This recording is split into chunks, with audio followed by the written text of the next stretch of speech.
What's up, Notjust developers? How's it going? So today we're gonna learn AWS Amplify with Admin UI, which is a low-code backend as a service that will help us create a backend for the YouTube clone that we started in previous video. So we're gonna learn AWS Amplify together with authentication, database, storage, and a lot of more things by implementing this thing into our YouTube clone.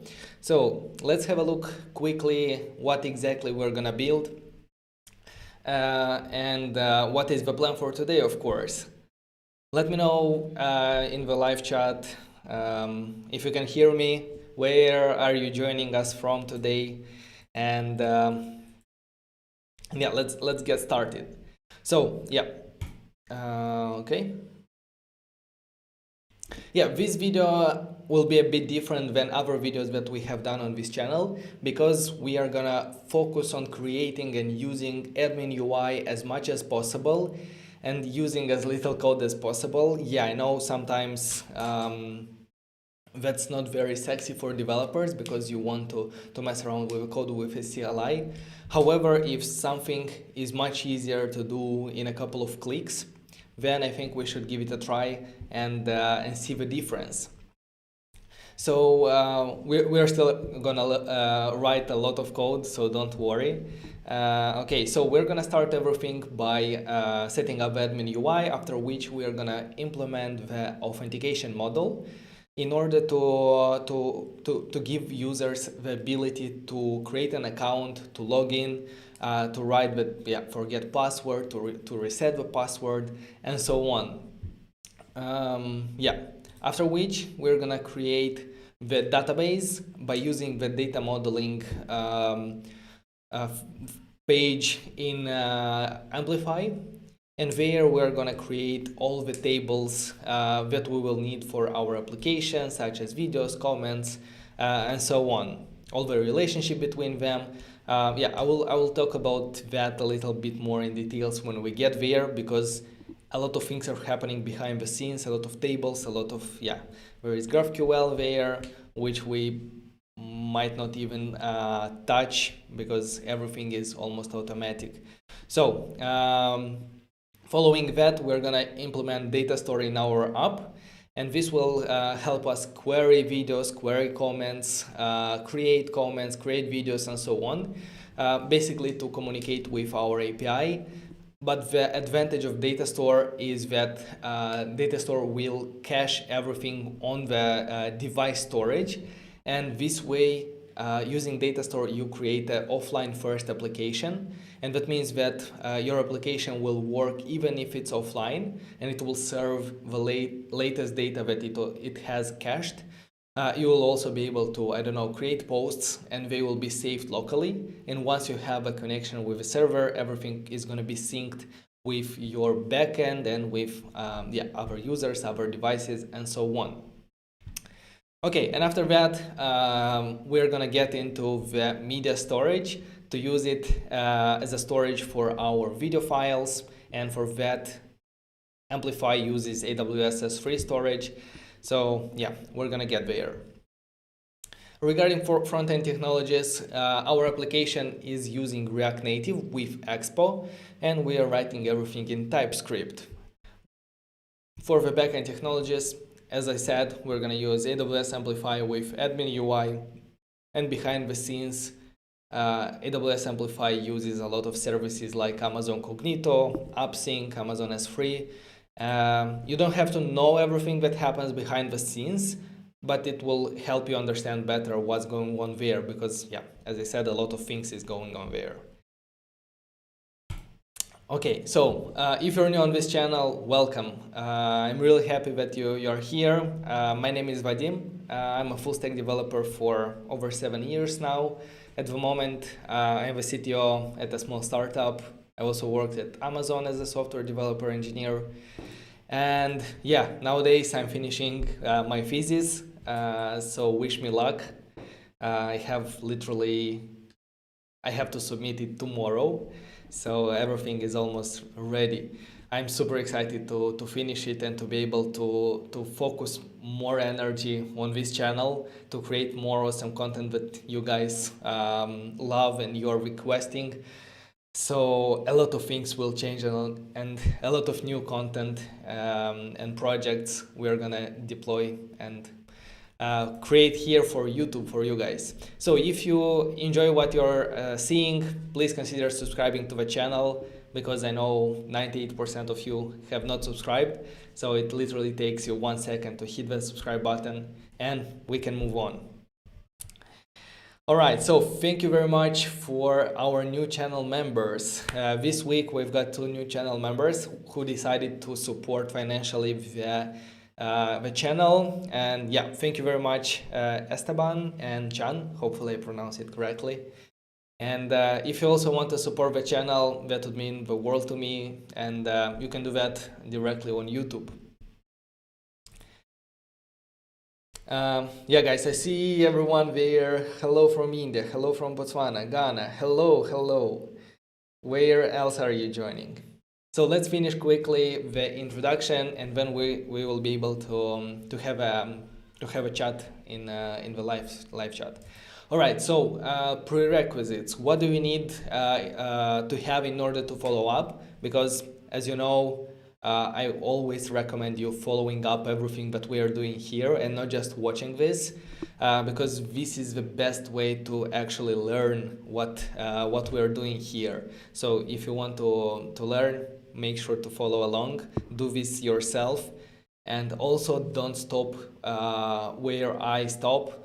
Go 1 extra mile, try to implement 1 more feature, try to do something different. Get into problems, get into issues, Google them, understand like what's going on, and when you'll solve them, that's when you'll get to that aha moment, and that's when you'll actually understand everything that's going on. So in order to follow along, you will need the Expo environment set up, and if you follow along the first video, you probably have it. You'll need an AWS account, and that you can create at aws.com. Then you'll need the dummy data, images, icons, PDF presentation, cookies, and everything, all the good stuff that we have here. For example, this presentation, if you want to follow along step by step, is going to be useful. You have all the links here that you need. So you can get it at assets.notjust.dev/YouTube. All right, so yeah, this is the second video in the YouTube series. However, I will try to make this video independent of the first video. So I will show you how to clone, how to start from scratch. And yeah, I recommend you starting from the first video, because there we implement the UI, we implement everything that we have. You're gonna see in a moment the application that we have built in the previous video.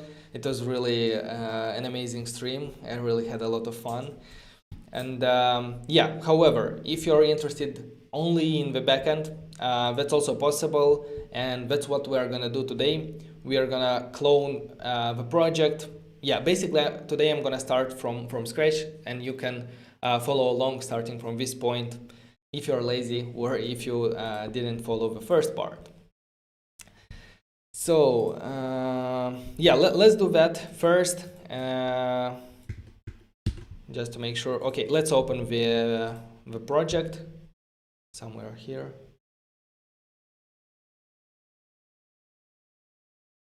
Okay, hopefully you can see it. So first of all, what you'll want to do is to fork the project in your account in order to be able to keep track of it, to publish updates and so on. So first of all, fork, and after that you will want to code and clone it. I think it's this one, yeah. All right. I don't remember when I cloned the last time. So let me go into YouTube, into my directory. I'm gonna make it a bit bigger so you can see it. And okay, let's do git clone,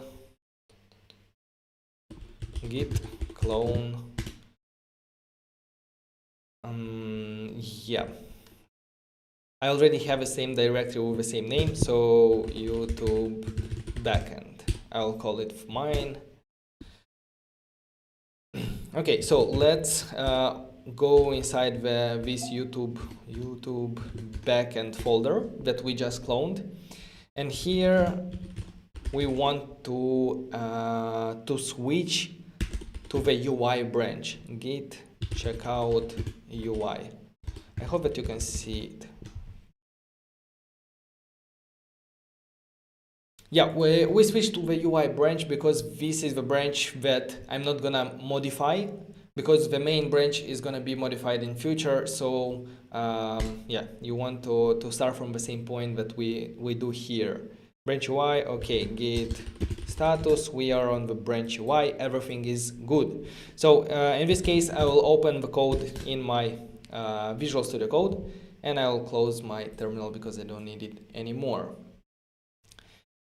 Okay, in Visual Studio Code here, let's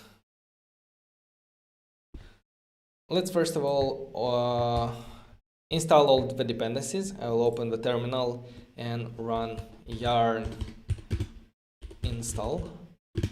Okay, this will go ahead and install all the dependencies that we have.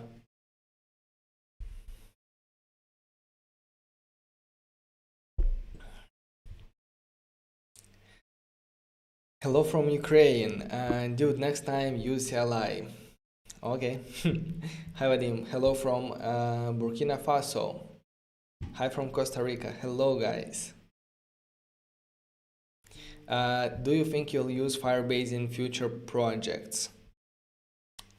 I cannot say no, but most probably in the very near future, I don't think so. Hello Vadim, I have a little... I have little knowledge, the question is, I have little knowledge of Firebase and no background of Amplify. This session has no prerequisites for AWS, right? Yes, that's true. And that's actually the goal of Amplify team. They want to make it easier for front-end developers to get into AWS, because I know AWS might seem scary. There are almost or over 200 services there, and if you want to learn all of them, like, it's impossible. I even don't know more than half of the services that exist on AWS. Yeah, however, Amplify makes it very simple, very easy. So most of the things that we're gonna do, you don't even need to know what's behind the scenes, because behind the scenes of Amplify there are AWS services. For example, for the database, behind the models there is DynamoDB table, but you don't have to know that, because everything is so abstract that, yeah. So yeah, the answer is no, you don't need to any prerequisite knowledge about AWS. Hello from Bangalore. Hello from Turkey. Hi. What Firebase alternative do you recommend? Amplify. Vadim is the más grande. Thank you. What's the difference between Amplify and Firebase? Amplify is provided by AWS and helps you create architectures on AWS, which I really love.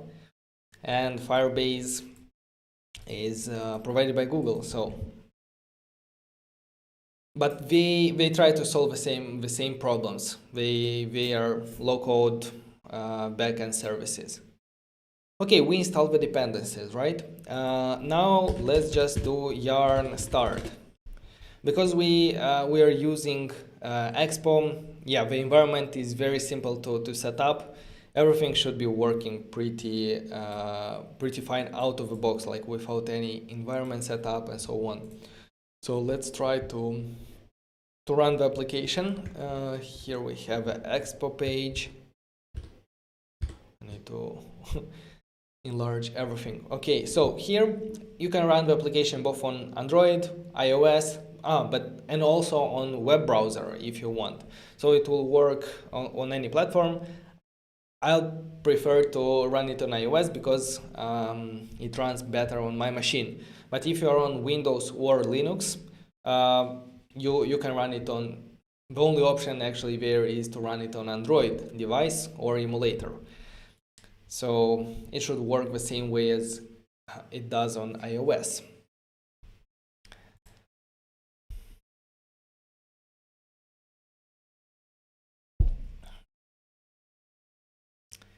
May expect to work with large file upload and download in this session. Maybe at the end, or it depends on how fast everything will go. And yeah, if we will not manage to do it today, we will dedicate a separate video for it. So stick around till then and we'll see if we do it today. Okay, here is my emulator. And it says that there was an error, but I think everything will be fine. My emulator says that it's opening the project. Love your content. You are providing paid content for free. Thank you very much for appreciating my work. So yeah, take it while it's free from here. I will always try to keep this level of high quality content for free for you guys to have them. Love from India. Are CRUD operation easy on Amplify? Yes, they are. And we're gonna implement them today for creating comments, reading comments, updating videos, listing, and so on. So we're gonna do everything today there. And it's actually pretty simple using Datastore. Because before we were using GraphQL, and you had to know a bit of GraphQL or to understand how it works, but with Datastore it's much easier. Is Amplify paid for this kind of test projects? No guys, actually I have like, for this kind of test project, if you're not like distributing them and if you don't go crazy with some services, yeah, everything is within free tier. So how the pricing works is you are charged for the underlying resources that Amplify creates. So as I was saying, like if you create a DynamoDB table behind the scenes, you're gonna be charged for that. However, most of the services on AWS have a very nice free tier, which means that, I don't know, for Lambda, for example, I think the first 1 million invocations are free. So if you have functions like first 1 million invocations per month, every month, they're for free. Double check the prices, double check the numbers, because I might not remember them correctly, but for everything that we have done till now, I have never deleted the projects in our Amplify. So I want you to show how many projects we already have in Amplify, and I'm not charged anything. Come on, let's go.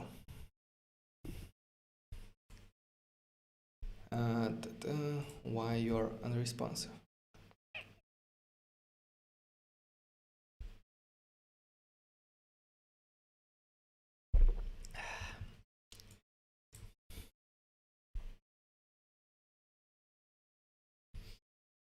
Okay, I will change the region here from Ohio to Ireland, because that's the region I was using to create the applications. And here you can see all of them, like YouTube, Amazon, Netflix, Uber, Airbnb, TikTok, WhatsApp, Spotify, Twitter, Instagram. All of them are here. So if you're interested, check out this project on the channel. They are all there. All right, so our application has been built, and here we can see on the emulator. Come on. Yeah, here we can see it. This is the home screen. We can see a vertical list of videos yeah, from different people. These at the moment are dummy data, but we are gonna implement today like real data to fetch the database, to show a list of videos from the database. Yeah, like all the navigation is working. So whenever we press on a video, the video page is open. We can play the actual video here on the top. You can put it in full screen. Okay. You can, yeah, you can scroll, and here you'll see like recommended videos the same way as YouTube does. And also another cool feature is the comments. If you press on the first comment, you will see a list of all the comments in this bottom sheet. So that's really cool. That's what we will also fetch from the database. Okay, let's make this one smaller.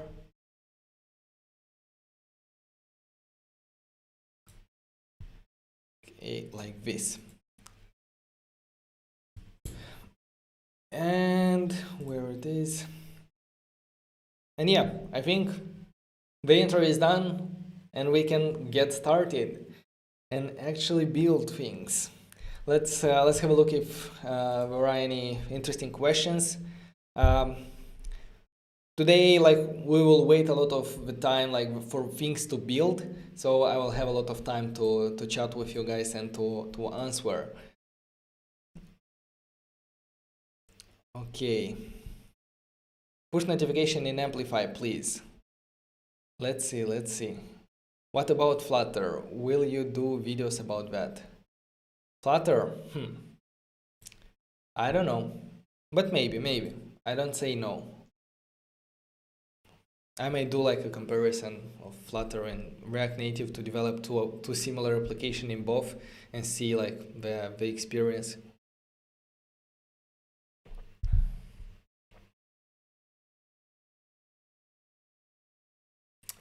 Thanks for getting my popcorn ready for this. Seems like your channel is much underrated for what you're teaching. Keep it up, sir. Love from Thailand.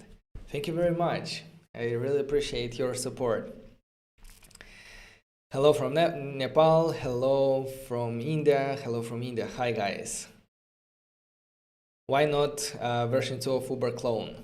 What would you like to see in the version 2 of Uber Clone? Русский accent. Exactly. I'm working on it. Alright guys, so let's get started because we have a lot of things to do. So here we go. The first thing will be to create the Amplify project. So to do that, we are gonna open AWS. So yeah, you created your account there. From here, on the top right corner, let me make it a little bit.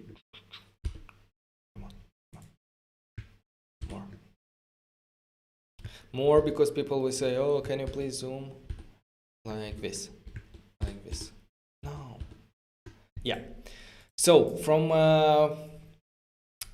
this list you can choose any region. I usually prefer a region closer to me, but you can choose, I don't know, US, for example, US East 1. It will be okay, so don't worry about that. Now in the search, let's search Amplify. Come on. And open AWS Amplify. Initially, you'll be greeted by like a welcome page here. So if I change the... Oh, no, please. What's going on? I don't want to do anything like that. So I'm going to choose another region to show you what you will see.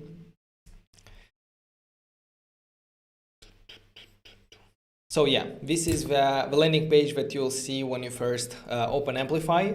However, you can open the hamburger menu here and go to all apps. And from here, we can create our application. So let me quickly go back to what we had previously. And we can start from the same point together. So I'm gonna go here, all applications, And from this button, I'm gonna create a new app, and let's create an app backend, because the host web application, that is for web projects. In our case, we only need the backend. So let's create the app backend. Let's give it a name, YouTube clone, confirm and deploy. So this is the first step. This will set up the resources behind the scenes of Amplify, some of them, and then we can continue.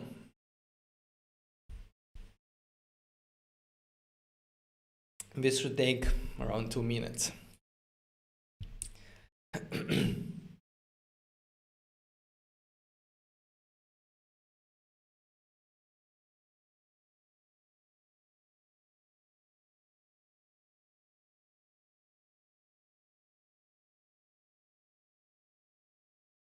Yeah, there is a question. Can you finish a full project? Not just like the homepage. We want to know much more.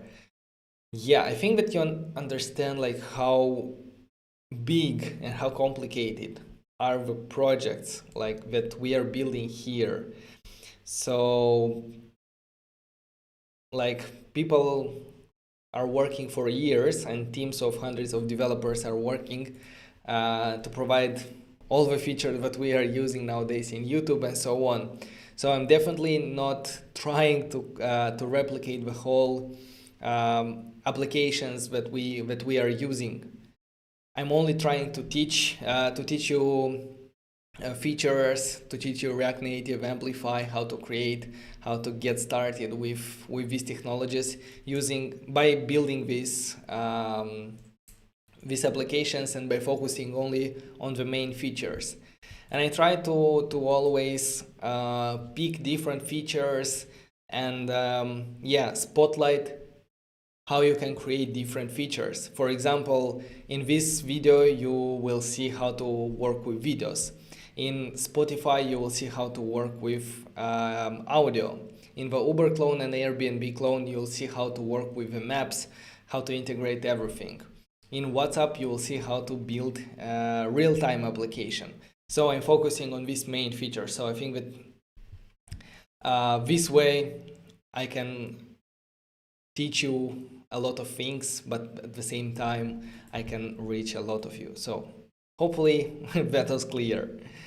Alright, so thank you very much, Atul, for your donation. Here it is. I'm following your Amazon project at the moment, but came here to say love from India. Thank you very much. I appreciate your support.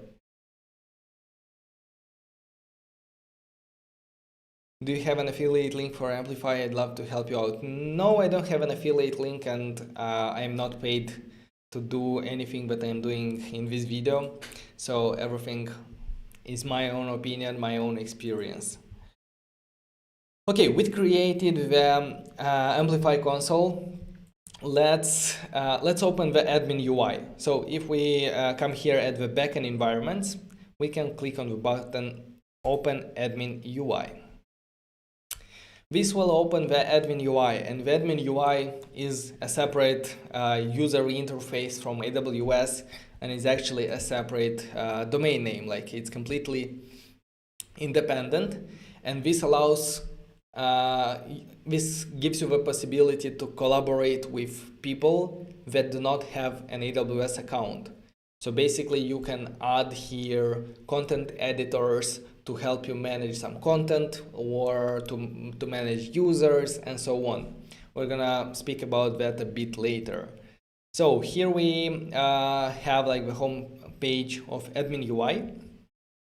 On the left here we will see a lot of services such as data, authentication, function storage, and so on. Most of them are still placeholders, and they are not implemented directly in the admin UI, and they just give you some information how you can do this using CLI, using the same way we were doing before. However, for the data, for authentication, you can do everything from here. So that's what we are gonna start doing now. And yeah, where is it? If we go here, so first things, we created the Amplify project. And the next one is to set up authentication. So to set up authentication, let's open the authentication page here in the left menu, and we will configure the login. Okay, add login mechanism. We're gonna log in using email. Here you can also choose different login methods, such as Facebook, Google, with Amazon, and so on. You can implement sign-in with other social providers, I don't know, like GitHub and so on, but you would have to set that up directly incognito. So it needs a little bit more knowledge about AWS. You can also enable multi-factor authentication, if your application needs that. So let's go to the password protection. I'm gonna exclude these rules because to have like simpler passwords, but for your application you can leave them on. So forgot password message. Here you can choose if the user should receive an SMS message or email. With emails it's much more cost effective. And also you have like a free tier with a lot of free emails per month. Regarding SMS, I'm not sure. So let's choose email, save and deploy. Confirm deployment. Yeah, basically everything by default, a couple of settings there, and then we deploy it. And now here in the right top corner, we see deployment status in progress. Here in admin UI, we can see here the services that it creates. And also you can go back to the Amplify UI here, and you'll see the same thing, provisioning up backend. If I go to staging, here I see that we have an update in progress. And if I go to authentication, it's not yet here because it's being created now. We can also view it in CloudFormation if you want to know more details about every single service that your application has behind the scenes. This is more advanced. So if you have some experience on AWS, you will know what CloudFormation is and everything that is behind that CloudFormation creates. And this will make a lot more sense, but it's not a requirement. We're just looking around while we wait for the deployment to finish.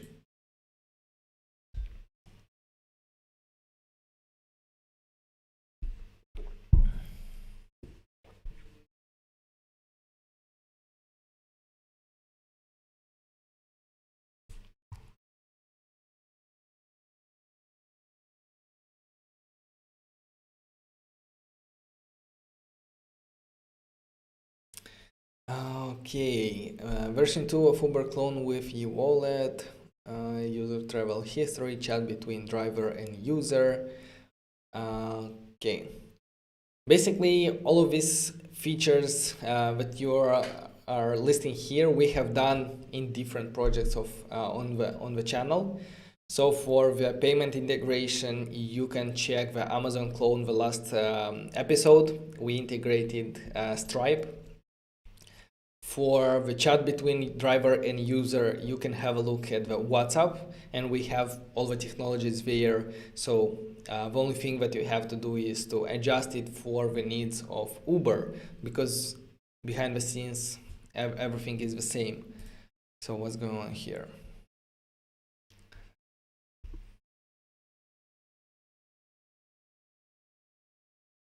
I think they use Twilio API for SMS on AWS.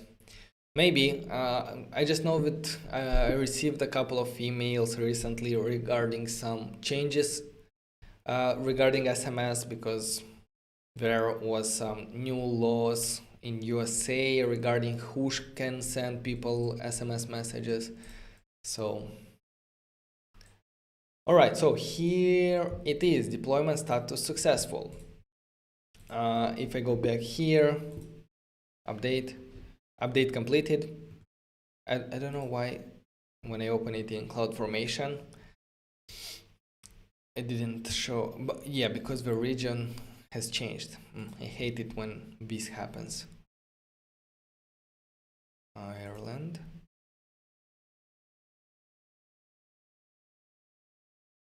I just wanted to show a couple of services that power the authentication.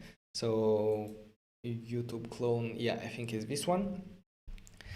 And if we open resources here, we will see all the resources that is used by this stack. So there is the Cognito identity pool. This is to manage user identities for sign up.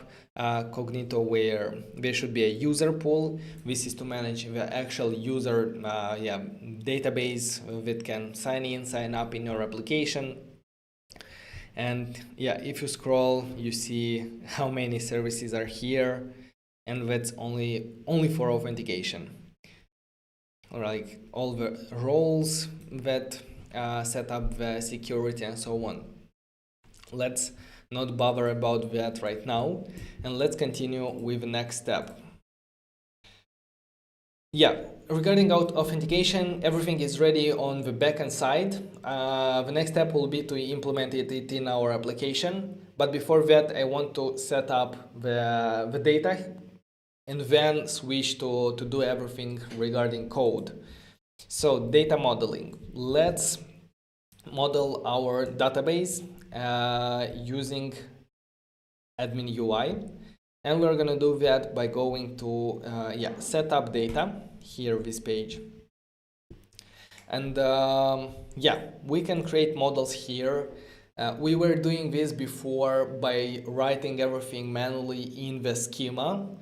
I think that way was easy, but this is another level of how easy it is possible to do it. So if you don't want to write everything yourself, if you cannot remember like all the GraphQL syntax, that's perfectly okay, because you can do everything from this visual interface. So you can create models here. Let's do that now.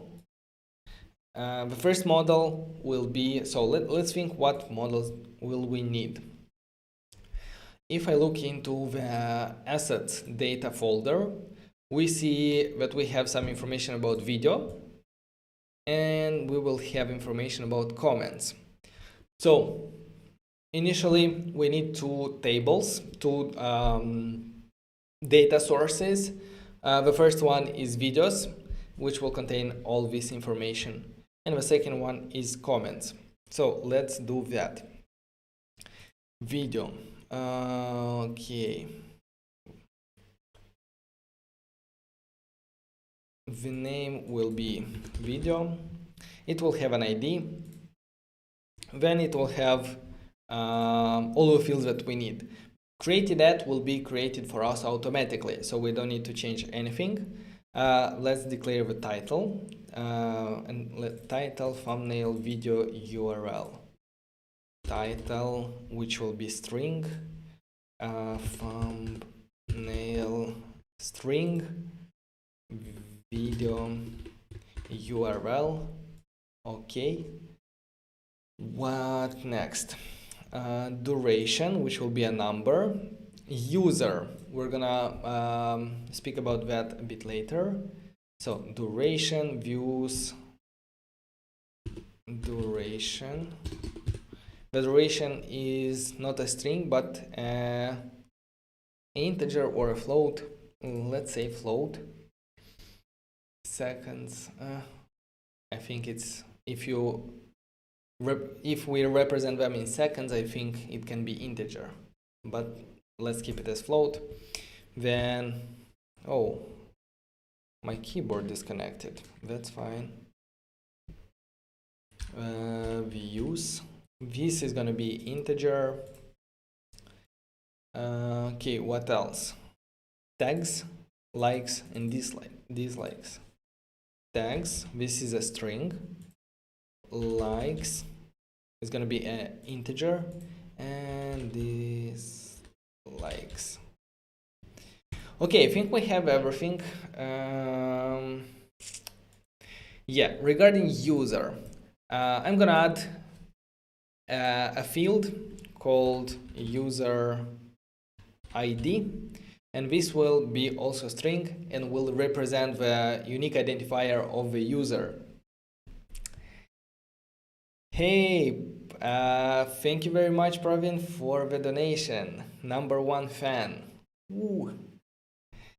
That's awesome, thank you. I appreciate it. Okay, what we were saying. User ID is going to be a string, and we're going to set it to the user identifier that publishes a video. Yeah, but the user will also need some information like name, image, subscribers. So I'm thinking that most probably we will need to have a user data model as well in order to keep the name, image, subscribers, and so on. Okay, we can do that. But before that, let's speak about required fields. Okay, so here when you press on a field, on the right side, you see a couple of options. Is required and is array. So we will check the is required to the fields that should be required, such as, let's say, title. I think mostly all of them will be required. And when we press is required, you see that here the type has exclamation mark. Video URL definitely is required. Duration should be required. Views required. Tags can be null actually. Likes is required, can be initialized with 0. Dislikes is required. And for user ID, yeah, we said that we will need a separate database, and for that reason I'm gonna delete it from here and we're gonna add it in a different way. Okay, let's model the user. We have a user here. It's gonna have an ID. It's gonna have a name, or how do we call it? Name, image, and subscribers. Name, image, and subscribers. The subscribers is integer. Image string I don't think is required, and the name is required. Yeah, this will be a reference in our database about a user, but this does not have anything to do with authentication, because yeah, as you see here, we don't save like passwords, emails, and so on. Authentication is managed by a different service, and we're gonna think how we can connect them together. Now we can add the third one, and the third model is comment, and the comment will be pretty simple. We'll have a comment, likes, dislikes, and replies. A comment, which will be the text like the string. Likes,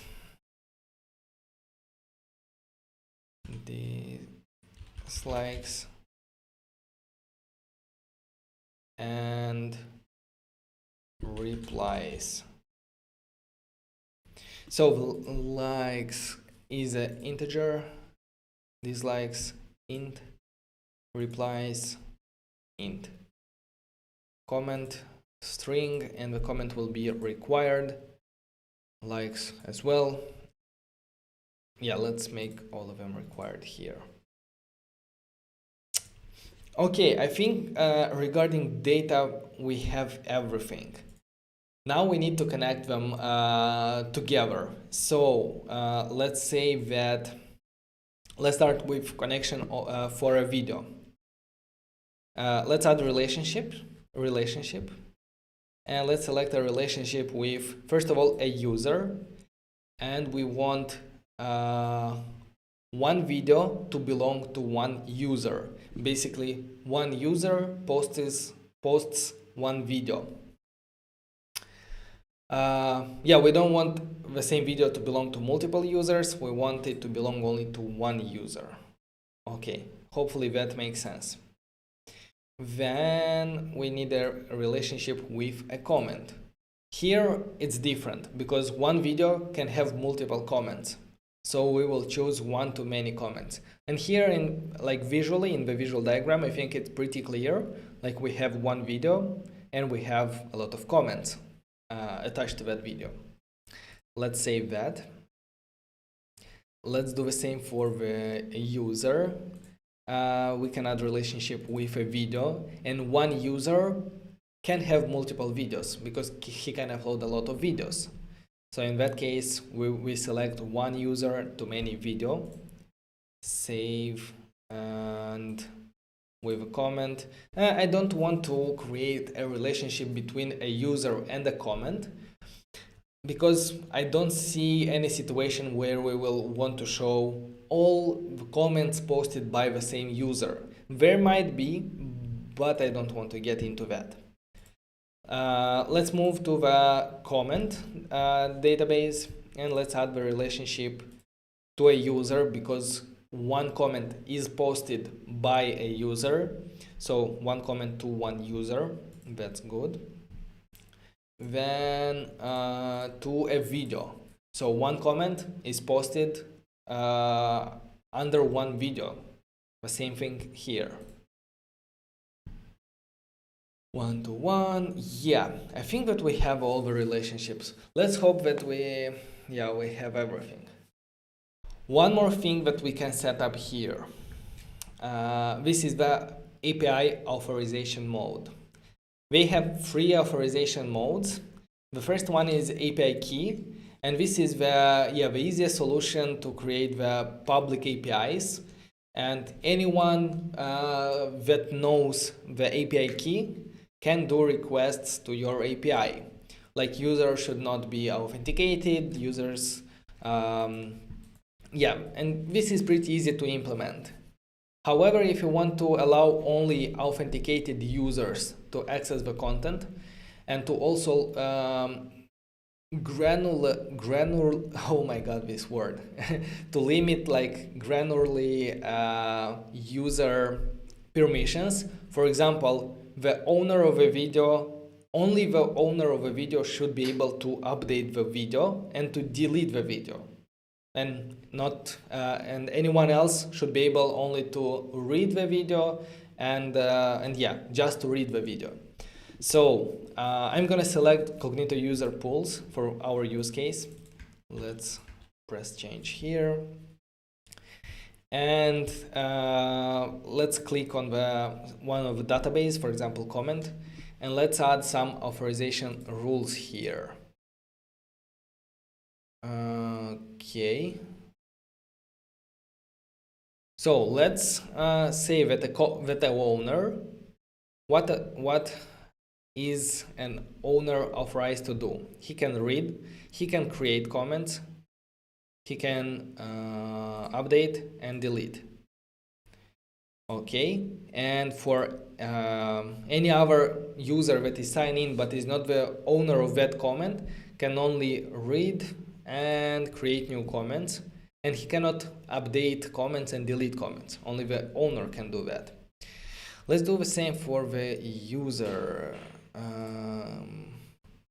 Any signed in user can create, read, and owners can create, read, update, delete. And for the video as well, let's create authorization rules. Owners can do everything, and any sign-in user can only create and read. Yeah, I think that we're good to go. Can create as well. Let's not forget. Okay, let's cross our fingers and save and deploy our API.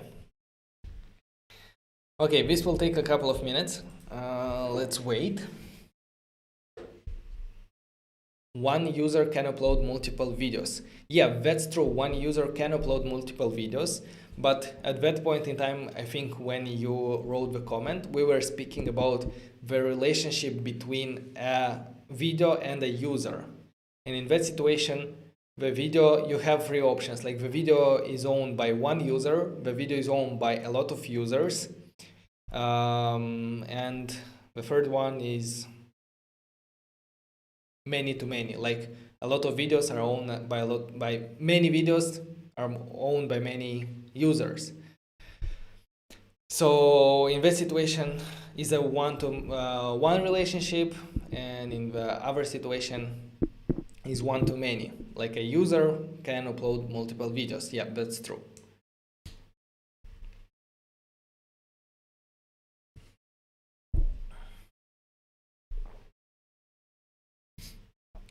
Okay, so let's see what people are saying. All right, I see that a lot of people are just joining the live stream. Hello there. So let me introduce you a little, a little bit into what we are doing today, while we wait everything to be built. Why it doesn't work? Okay.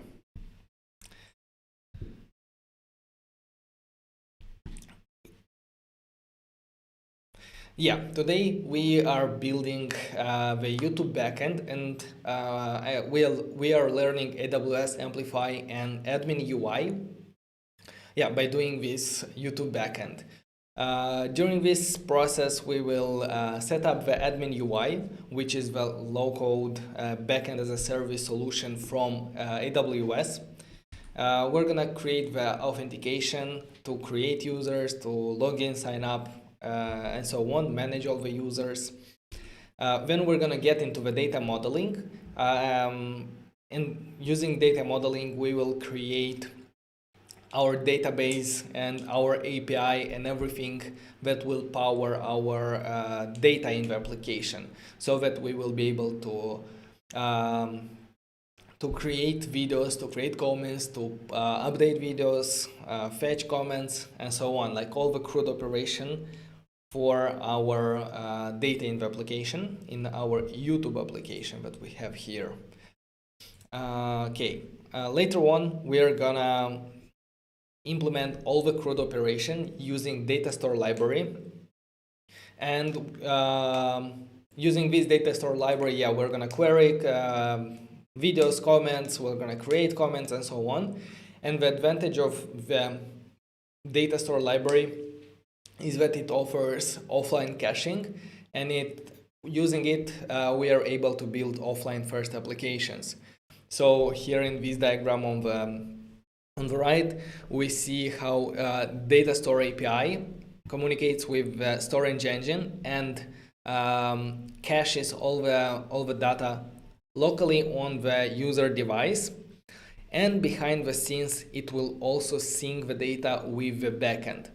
So whenever you don't have internet and this connection is lost, you will be served everything from cache. You'll also be able to create models, to create, for example, to post a comment. It will be saved locally, and whenever you connect to the internet, the comment will be synced with the database and everything will be saved there. At the end, if we'll have time, we're going to implement the media storage using AWS S3. Okay, so we created the Amplify project, we set up the admin UI, and now using admin UI, we have already set up authentication, which took us a couple of minutes. Then we modeled our database. And yeah, now we are waiting for the application to build, which I see that it finished. Deployment successful, click here for the next step, right? Yeah.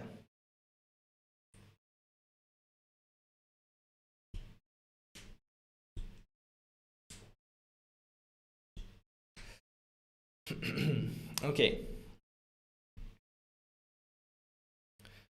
What do we have here?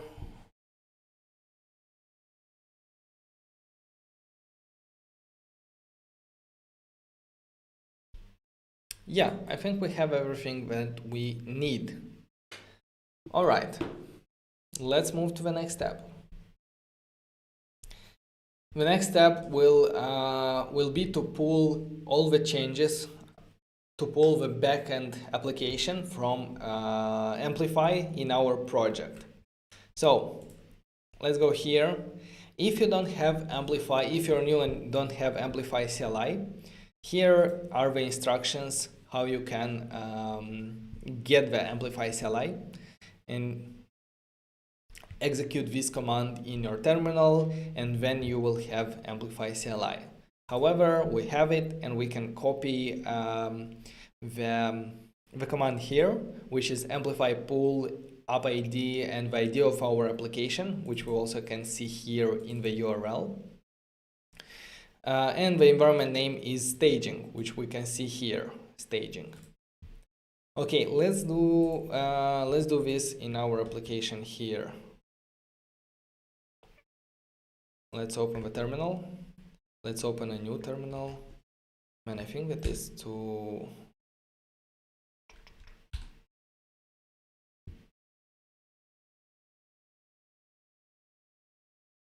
okay, something is very slow.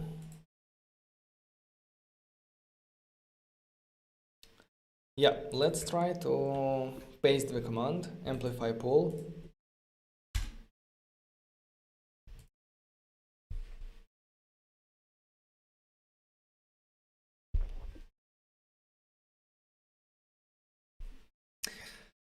And yeah, let's wait a bit. If you already have Amplify CLI, this command might fail, and that's what it happened to me. And if you see a similar issue like this, fail to pull backend, this issue likely happens when the project, what basically they're saying is your Amplify version is out of date and is different than the Amplify version when the project was generated. So the only thing that I had to do is to run, to install again, to update the AWS Amplify CLI, and I installed it with npm, so that's how I updated it. And after that, everything worked fine. Okay, continuing in the browser. Yeah, this command will open a link in your browser where you can copy it from here. So let me check. Yeah. Are you sure you want to log into the Amplify CLI? The advantage of using this method is that you don't have to configure anything. You don't have to work with YAML files. Yeah, everything is done using this web page that will authenticate your CLI and will make sure that it's actually you. So back here we can choose our default editor, Visual Studio, JavaScript, and React Native. And here we will choose all the defaults. We are fine with that.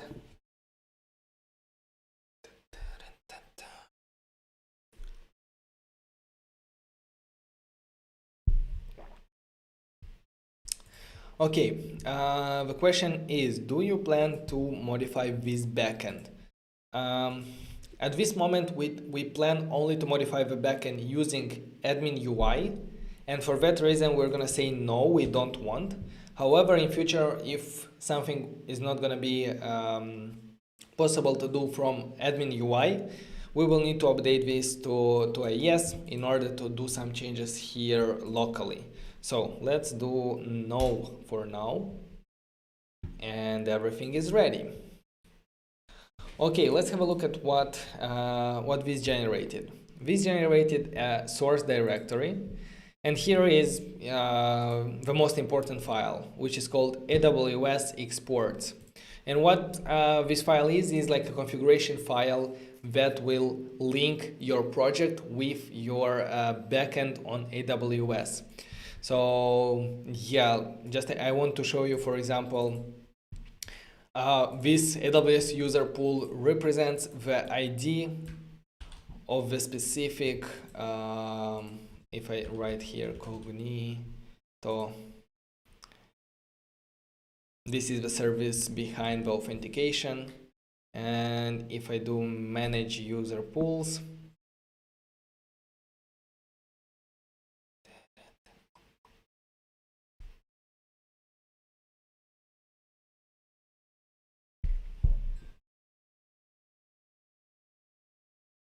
come on. Don't make me wait, please.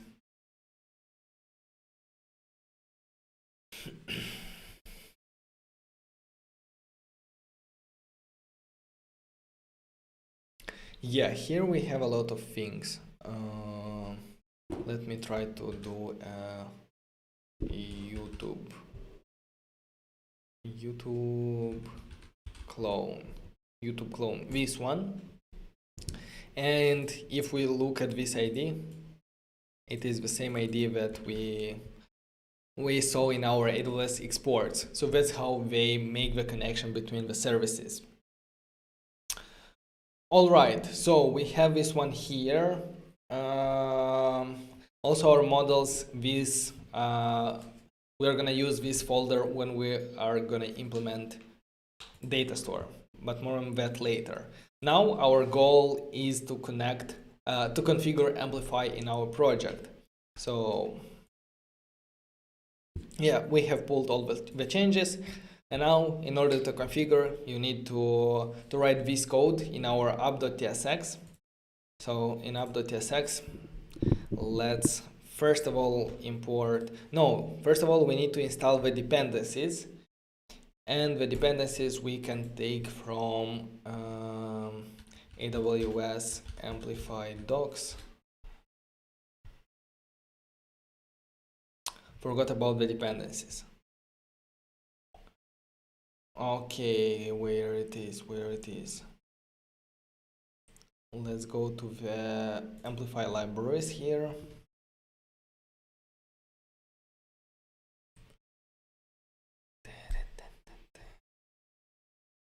And let's select Getting Started Guide here. And in the Setup Full Stack project, we have done everything before. The only thing that we need to do is to install these dependencies from here. Let's copy them, go into our project, and in the terminal run yarn add, and all of them. No, I pasted in 2 times. Board yarn add. So slow. Come on.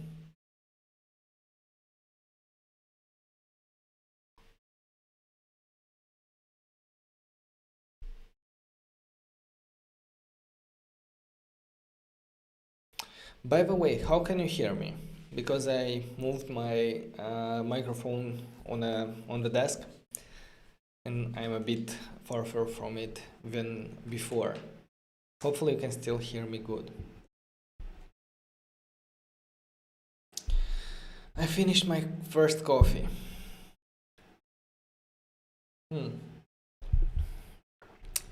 Okay, while the libraries are installing, let's copy the next step, which is this Amplify configure step. That you can also take it from here, of course. So let's open app.tsx, and here on the top, let's import Amplify. Then we will import config file from our AWS exports, but make sure where it imports the file from, because in this situation it will not work, and a lot of people had troubles with this. So in our situation, the AWS export is part of a source, but our app is part of a root folder. So first of all, we need to do .source, no, .-source slash, come on, ./source slash AWS export. So look where your AWS exports is in your folder, if it's in root or if it's in source, and then make sure to access it correctly here. Okay, and Amplify configure. Okay, sorry. I think that's good. Let's save. Okay, that's refreshing. I think the application should fail because we need to rerun it, to rebuild.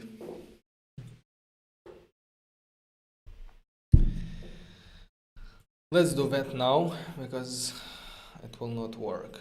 So where is it? No.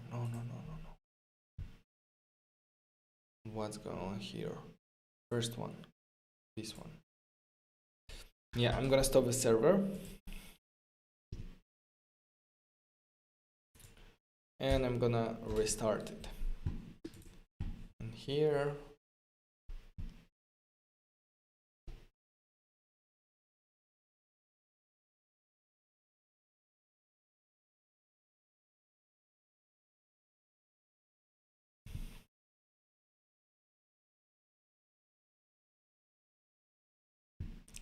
Hello. Guys, can you hear me well? I feel that my internet is already tired and wants to give up on me. Please no.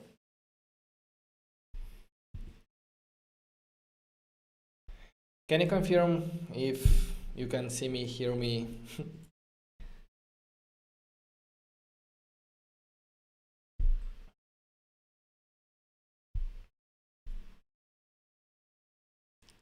Come on.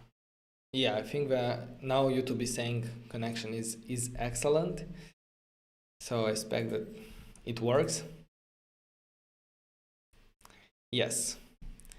Okay, so yeah, the connection is back to normal, and I restarted Expo, and now I'm trying to rerun it. First of all, let me close the old version.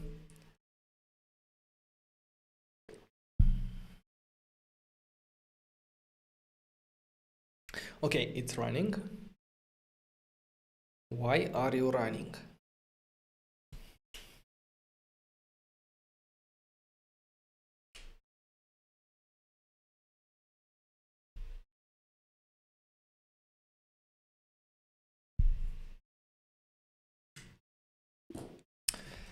Perfect. Let's wait until the JavaScript is building.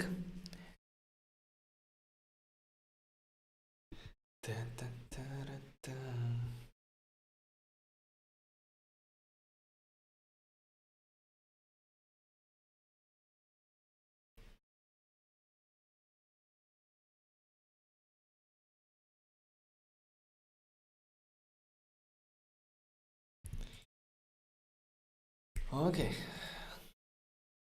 I'm gonna close a couple of tabs here. What else can I close?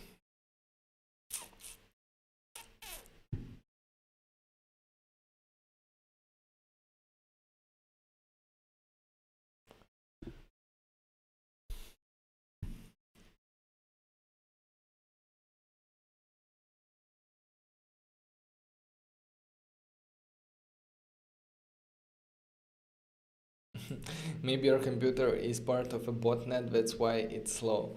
I don't think so. It's just really a lot of load on it whenever I stream, because I do like the coding, streaming, and everything from a 13-inch MacBook. So it's a lot of things going on. For example, the simulator, like a couple of tabs here, a couple of tabs on the other screen. The streaming software, which is taking a lot of resources, the VS Code, terminal presentation, and so on. So I'm still thankful that it works, and I can do the job. So it's almost 90% building JavaScript. Why it's taking so long?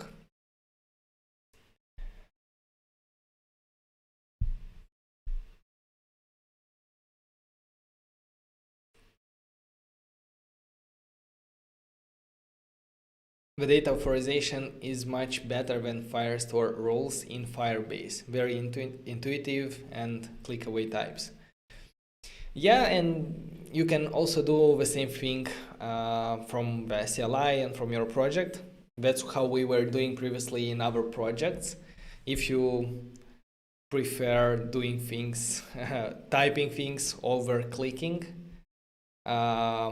but I find it really intuitive how everything is building here, and I really love like how the whole Amplify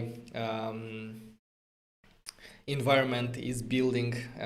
So I think that is gonna change a lot of things in the front end mobile development and so on.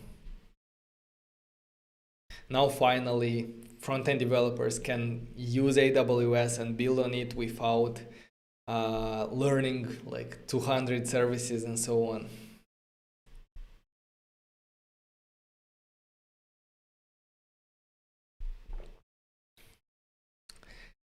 Dana is asking, will you do the seller part of Amazon clone?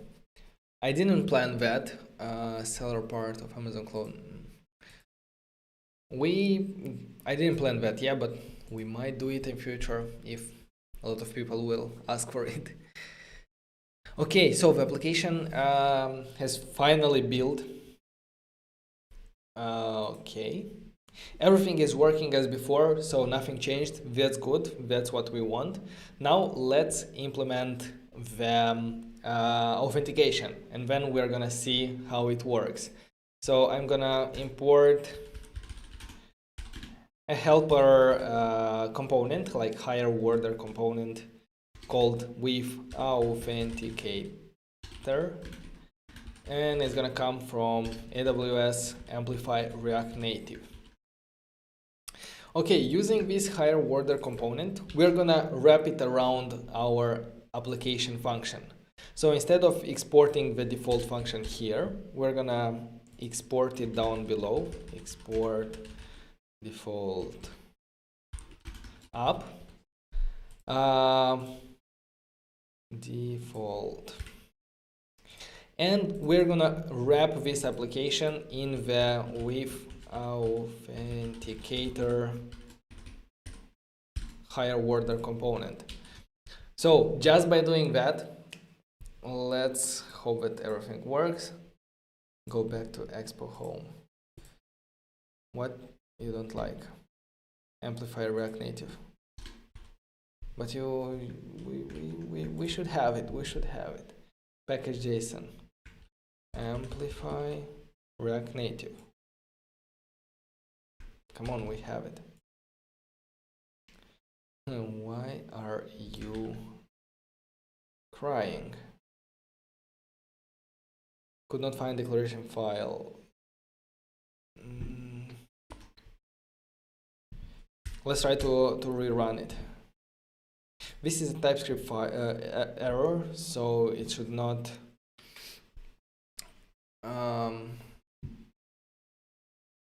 it shouldn't be a problem. The application should run.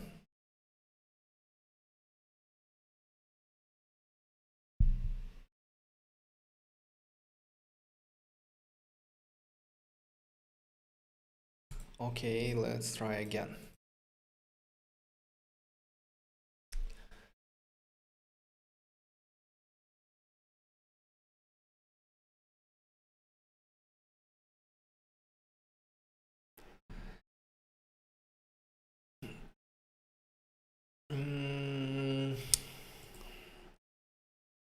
New update available. Okay.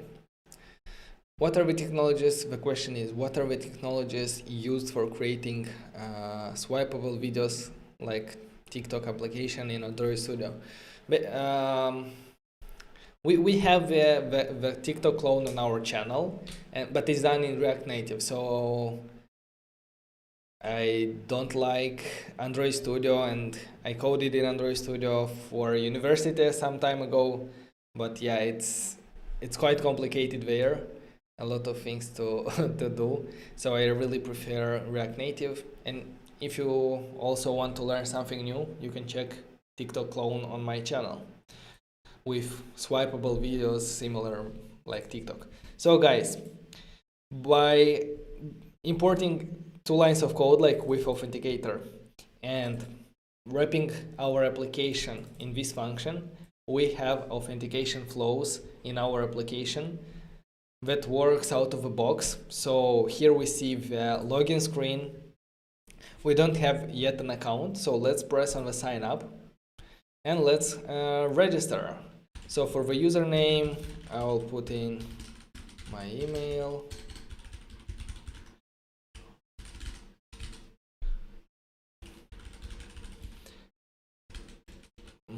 Okay, let's do it like this, and some random digits for the phone number, and let's sign up. Okay, I should receive a confirmation code on my email, and I should confirm my account here.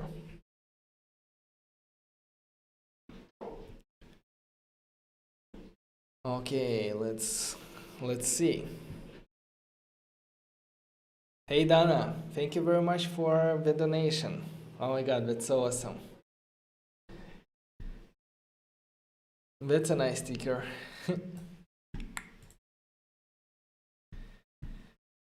Come on, Gmail, load.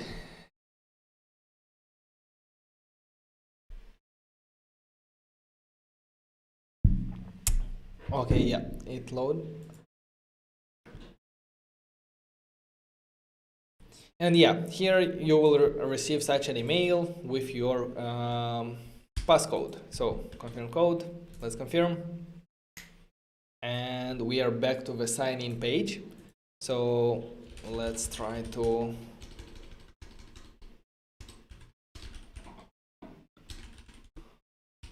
sign in.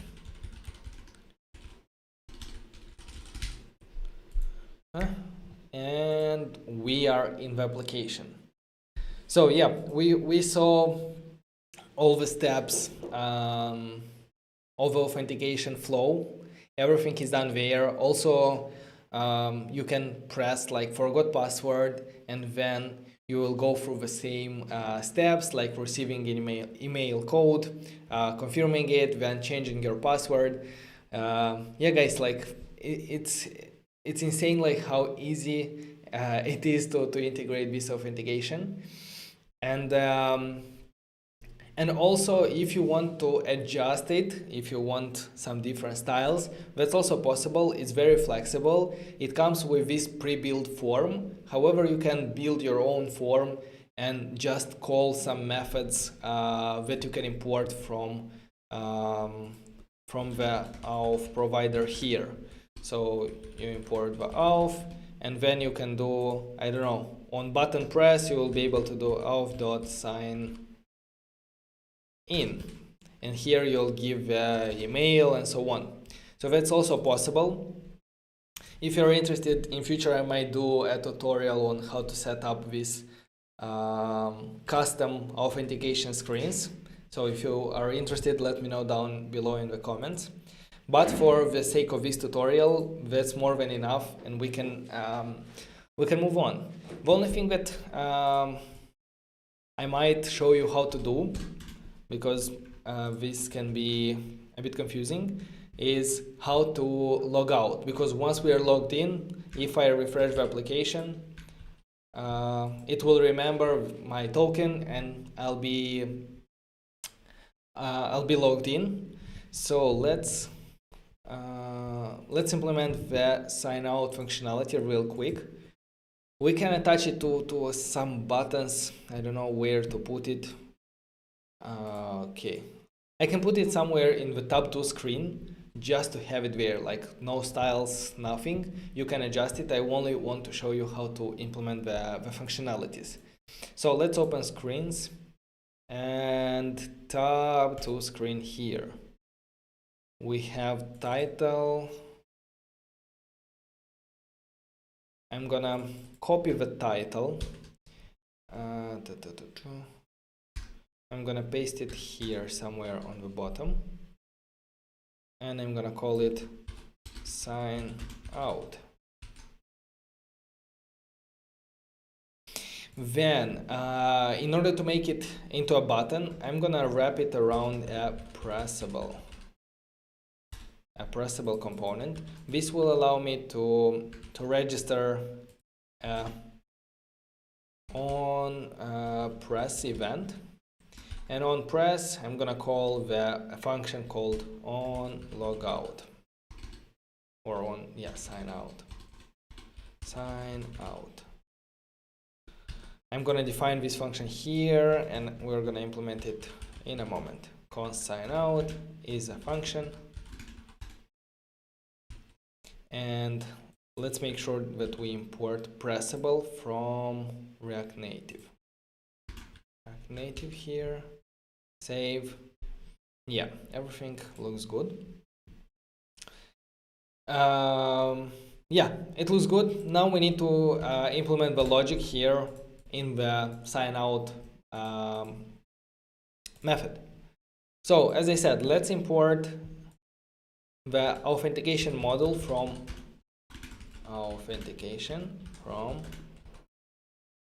AWS Amplify, right? And here we can call auth.sign out as simply as that. Now if I press on the sign out, I am back to the login screen, and yeah, it takes care of everything, of clearing the cache, of clearing the tokens, and here you can go through the forget password, you write here your email, and so on. So can I go back? Please sign in. Back to sign in. Okay. Arturo, ciao. Username. So let me log in to the application and press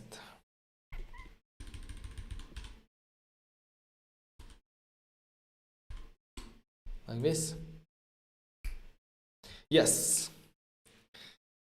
Okay. What do you think about that, guys? Was that clear? Was that easy? Do you have any questions, or we can move on?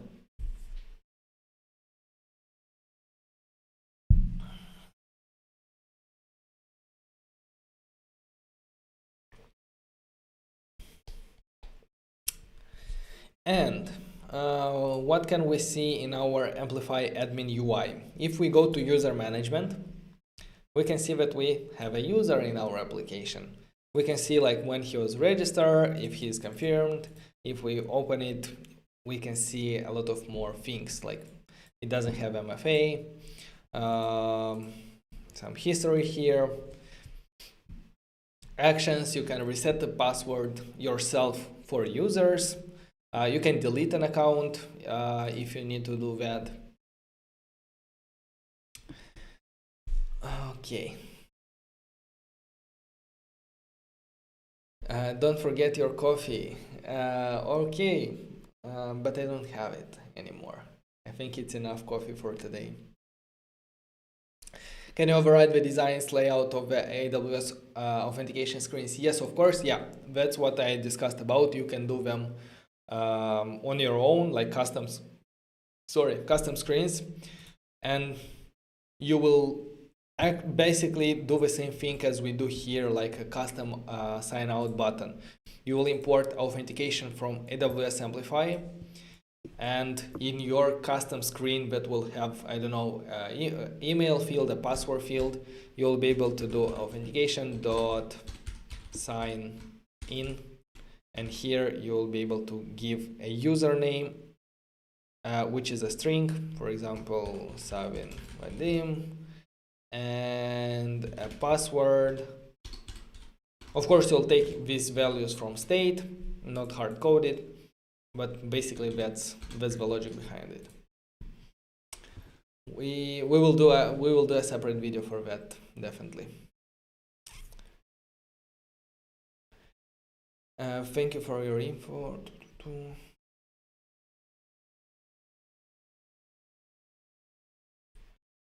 What you have to learn first before going into TikTok.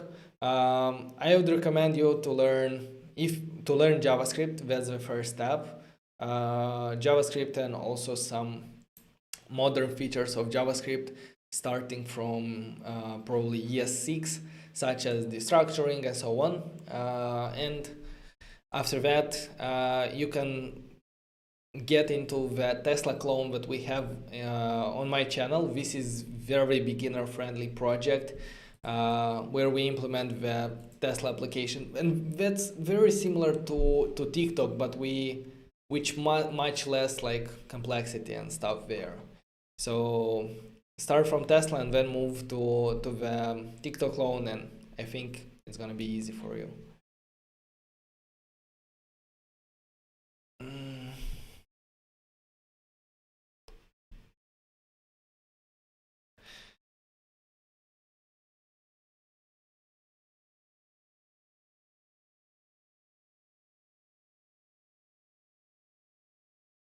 How to start from scratch? Yeah, you can check out the previous video if you're speaking about YouTube, and there we start this application, this React Native application from scratch, and we have a lot of other builds on the channel. So yeah, amazing content. Thank you very much. Yeah, if you enjoy the content, a reminder to subscribe to the channel if you haven't already. Hit the like button, of course. Okay guys, let's continue with our project. And the next step, we have finished everything with authentication. Did we? Okay. Okay.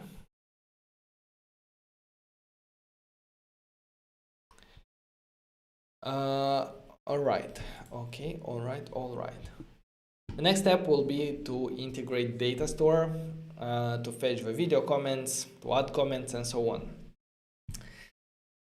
Before doing that, let's generate some data in our database in order to have what to work with.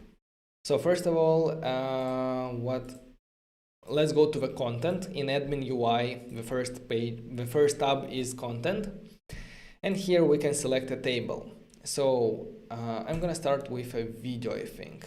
Let's create a video, and yeah, we can enter a title. I don't know, we have something here. We can take some data from our assets data video. So thumbnail, this one. Video URL, Big Bug Bunny, this one. Duration, something like that. Views, tags, not just development. Likes, a lot. Dislikes, of course, 0. Link to an existing user. Basically, we don't have existing users, so let's first of all create a dummy user. So for the name, I'm gonna say Vadim. Image. Image is this one. Subscribers, maximum integer, and that's it. Let's say first of all the user, and then we see that our video will be attached to this user. Basically, this user is posting the video. Comments, we don't need any comments. Let's save the video. Okay, we have it here. This is one way to generate data, but it's quite complicated, but to do that. So if you want to to generate a lot of data to be able to test your application better, we can go to the actions, auto generate data, and let's say that we want five items. You can also add constraints here. So for example, for views, we can say that the minimum value should be 0, and views maximum value can be like this, and any other constraints. So I'm gonna just generate data. This is very good except for URLs, because it cannot have like valid URLs, and in that situation our thumbnails will not look good. I can go ahead and copy this thumbnail and edit some of the generated data, because we see it here. So basically, where is it? Second one here. For thumbnail, I can do here 2, because I know that I have a thumbnail with this name. Then here I can do probably 3.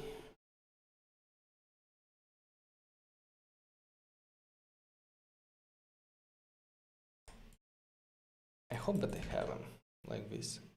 And 4. Okay, let's try with this. So we have videos. What else do we need? We have users. Let's add, I don't know, a comment. Let's create a comment. Nice video.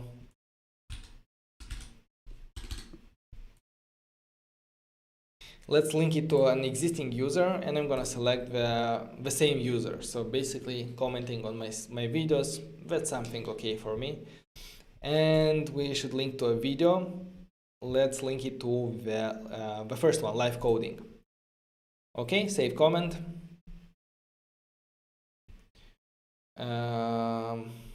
Actually, in this situation, I think that it's gonna be very nice to auto-generate things. Let me see if they're actually attached to. No, they're not. They're not attached to a user. That's weird.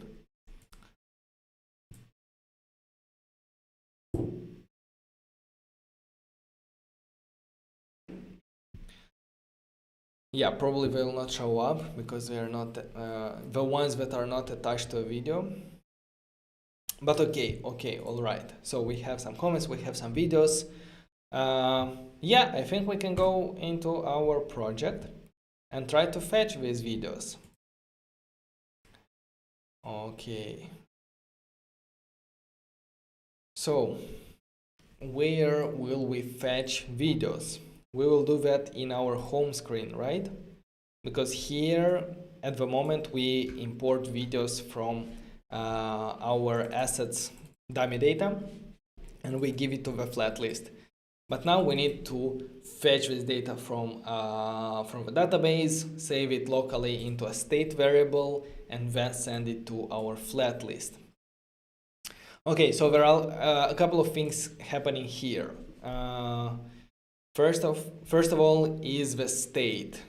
Yeah, I don't remember if I spoke about the state, but state is basically data that you keep into a component, and that defines how this component will render, like that defines the data. And whenever the data in state changes, our component will re-render in order to show the new data. So if you just do, I don't know, const videos equal to something,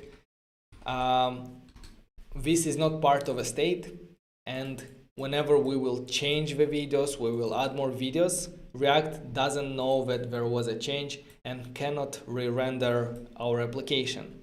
And this is not a way to go. We need to use proper state. To do that, I'm gonna import a hook called useState from React. And I'm gonna say const. I'm gonna destructure here 2 values. The first one is the actual value of a state, and the second one is the setter, set videos. is equal to use state. And here we need to provide a default value. And default value, we can say that it's an empty array, like no videos. So basically, videos is going to be used whenever we want to access data. Set videos is going to be called because this is a function whenever we want to modify data.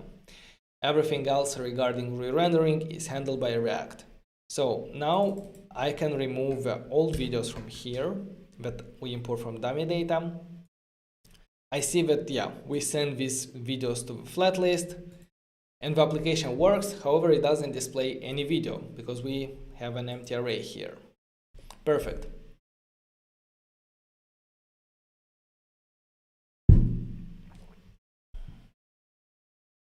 What's happening there? I didn't see. Come on, guys.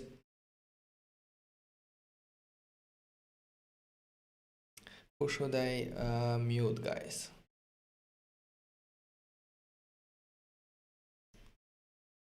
Okay, chill, everyone. Peace.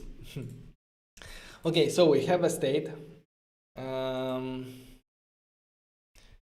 Guys, let's not spam the chat. Let's focus on what we are building today.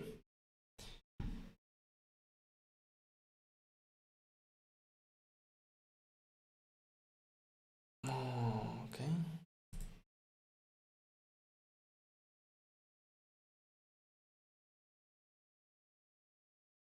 So, as I was saying, we have our videos. Now we need to fetch the videos from the database using Datastore. How do we fetch it? We want to fetch it, when do we fetch it? We fetch it whenever the component gets created, gets mounted in our application. To do that, to run some logic, to run some function at the beginning of a life cycle of a component, we can use a hook called useEffect. UseEffect, using this hook, we can register a function. Here is the function. And this function will be called based on the dependencies that we give to the useEffect. So if we give here videos, the useEffect function will be called every time videos are changed. If we don't give anything, okay, then it's going to be called every time, and if we give empty, it's going to be called only first time the component mounts. Okay, hopefully this is clear. So now we can fetch videos. Fetch videos, right? So let's import. To fetch videos, we will need Datastore. So let's import. I think it's Datastore from AWS Amplify, and we need to import the model that we want to query. And in our situation, the model will be one second. We're gonna import it from our source models, and this is an auto-generated file that represents all the models that we have designed in admin UI. Here I'm speaking about comments, videos, and users. So let's import it from source, then models, and the model is called video.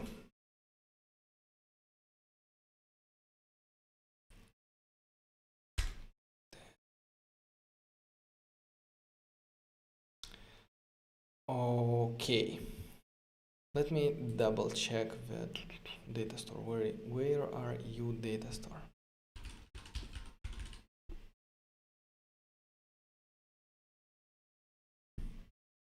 Just not to confuse you with a lot of things.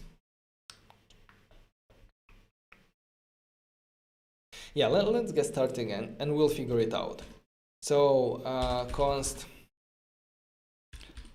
response is equal to I think it's we have a wait function, and because we have asynchronous calls, we cannot do them here. We need to wrap them around a function because use effect cannot be asynchronous. So we will do const async fetch videos. We declare this function fetch videos. We can actually declare it not here, async here, and then we call it right away. We start the invocation fetch videos. Okay, here inside we can say const response, and let's try to query await Datastore.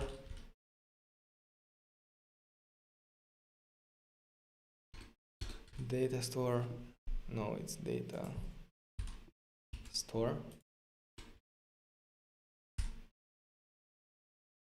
dot query, and we will query the video.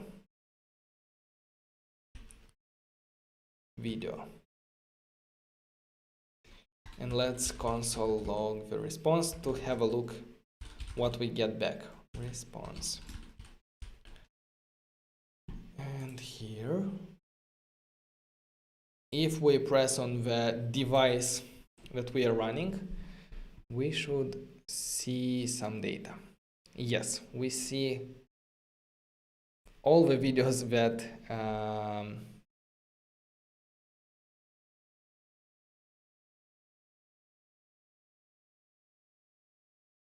here is an array with the videos, and also a video has a user and so on.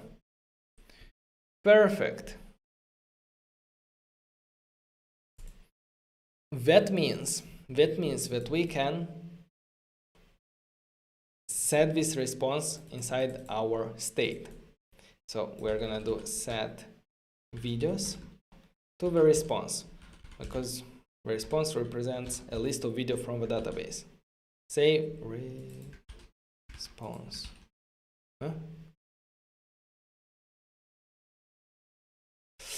Okay, for the use state here, we're gonna say it's a list of video. We need to define the type that we were gonna hold here, video. Got an invalid for component prop. Video is not assignable parameter to set action, never. No, I call it video. Okay, now it works. Video user image. We have some issue because not all videos are assigned to a user. So we can either go back to Amplify and make sure that all the videos that were generated are assigned to a user, link to a user here, save. Or we can handle this issue from our code by going to where video list item,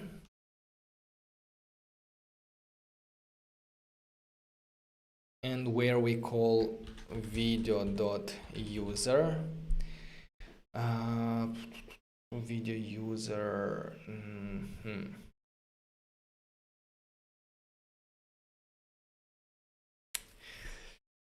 we will put video user question mark, which means if video user exists, access the image, if not, return undefined, and this will not crash. The same way with a name or no name, I don't know.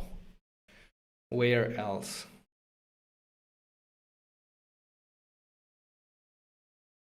Okay, look at this. Look at this, it works. So we see videos, we see thumbnails, we see names.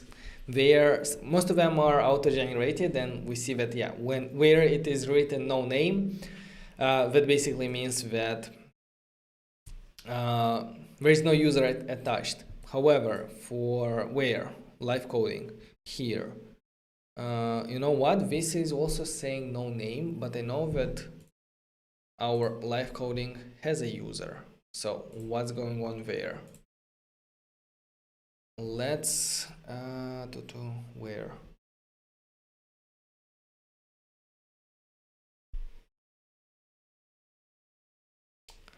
You know, to fix this, I can define that this video is of type video from our models, and TypeScript will tell me what I'm doing wrong, like trying to access like user when it should be something else. Because I think if I look back into our console log here, it was where to find it? Come on. Oh my god.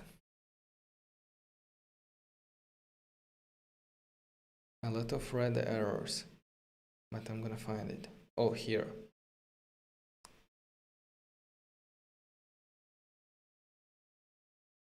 So video user with capital U, you see? That's the issue, because we are trying to access it with lowercase u. Let's try it. Here it's video capital U, and same one here. So now I see that, yeah, this video is posted by Vadim Savin, and also, yeah, only this one. Our videos doesn't have a video, a user attached. Okay, that was quite easy to integrate and to fetch data from database. So if I go into home screen, this is how we do it. Actually, I think we can simplify it by doing some hacks. So instead of everything that we're doing here, I can write this into one line by doing Datastore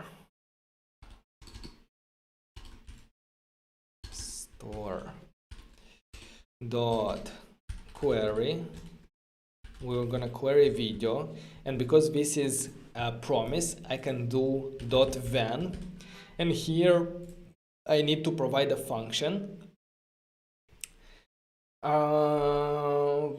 will receive the results of this query. And because we know that the result is the actual videos, I can send here directly set videos. I can send this function, but make sure not to call it, but to just send it. I'm not sure if TypeScript will be happy with that, but actually it's happy. So let's delete everything, and now it's very easy and very simple, like Datastore query video, then set it in our state. And it's pretty verbose, like in English, like query the video, then set it into video state. So let's save. My application is refreshed, and now we can see it here. So now if I go into Amplify and I create a new video, not this one, let's do something else. TikTok thumbnail, this one. Okay, that's good.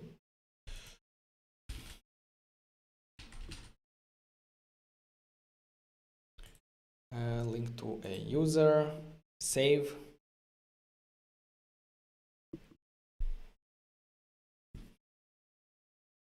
And if I refresh my application, I should see the new video in our list.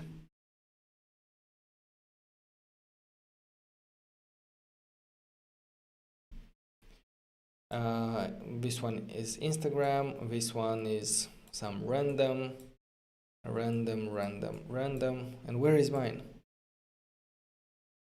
How many do we have? 1, 2, 3, 4, 5, 6, 7.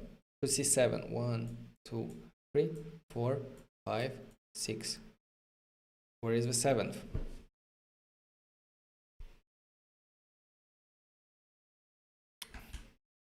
Didn't manage to reload.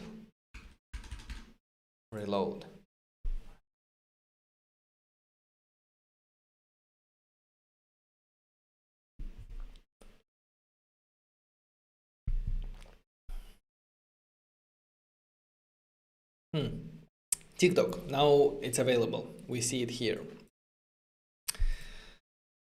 Yeah, guys, that's how we fetch videos. I see an issue here with TypeScript saying that this video should be of type video, that is our model. And actually that's going to be even better because we don't have to define the type ourselves, but we can say that it's a video. And by doing this, we get rid of this error. User is missing a type video, but require. No, now it doesn't have an error.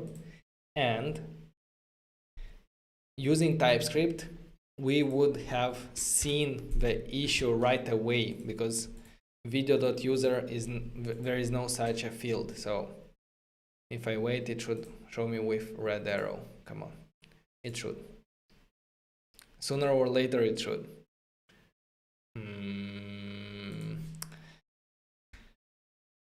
Come on, save. You don't want to tell me? When I don't want any red errors, like I get them and now it doesn't want to update. But yeah, basically now because video is not imported. Import video from models like this. And now will you work? Yes, now it says that where is the error? Property user does not exist on type video. Did you mean user? Of course I meant user. Like, it's much easier to detect bugs with this. Okay, that's good. What else? Let's open a video page. So let's open this one. Here we see the video that was the URL from there. And we see, we see the information about the creator. No, actually, this is still dummy data, what I am saying. No, don't worry, guys. This is still dummy data. So if I open any video, it's going to be the same. So if I open this one, it's going to be the same because it's still dummy data. So what we need to do is we need to query the video by using that ID. Okay. Let's implement fetching the data about a video detail on the video details page. Screens. That's going to be on the video screen. And we have the video screen TSX. Okay, we have a lot of things going on here. But one thing that we have here is the video. And this is the video that we want to render. So, yeah, we have a lot of things here.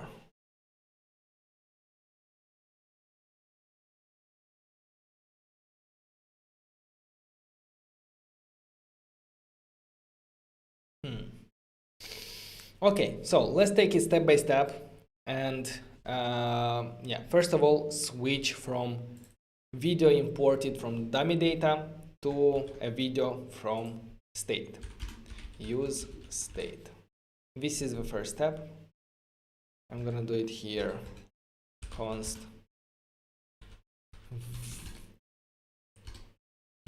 video set video is equal to use state. Initially it's gonna be null, and let's say set the type of this state. So the type of this state is a video or null, because initially it's null. Okay, we have a state. Now we should think, what should we do when the video is null? For example, in this case, null is not an object. Okay. I would say that before returning here anything, let's check if we have a video. If not, that means that we are still loading the application. We are still fetching the video data. So in that case, we can simply return an activity indicator. I think that's how it's called. Activity indicator from React Native. Do we have it there? Try got an invalid value for component prop. What?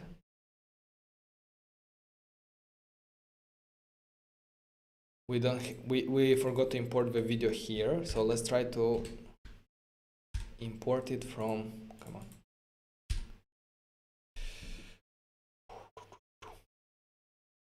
We will import it. Come on, there is so many things here. Let's make some room here where we still import libraries, and let's import video from source. No, one more than source. Models.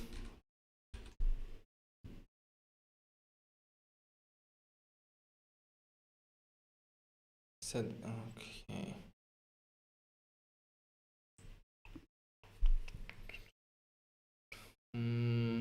I'm gonna comment out this logic here just because it depends on the old video, and we're gonna have to change it a bit.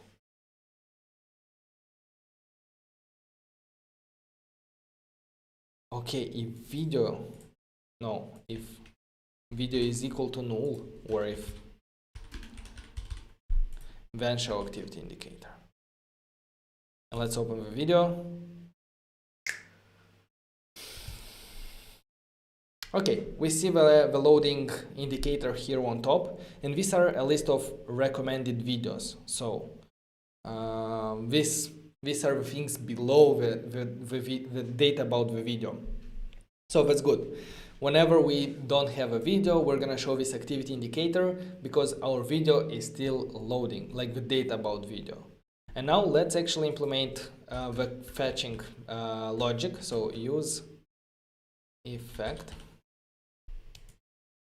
Use effect. We're gonna need use effect because we want to fetch a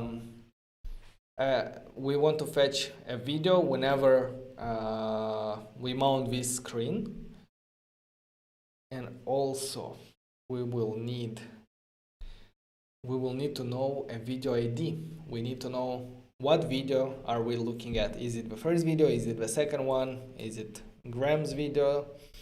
So to know the ID, in previous session, in the video list item, whenever we navigate, where is it?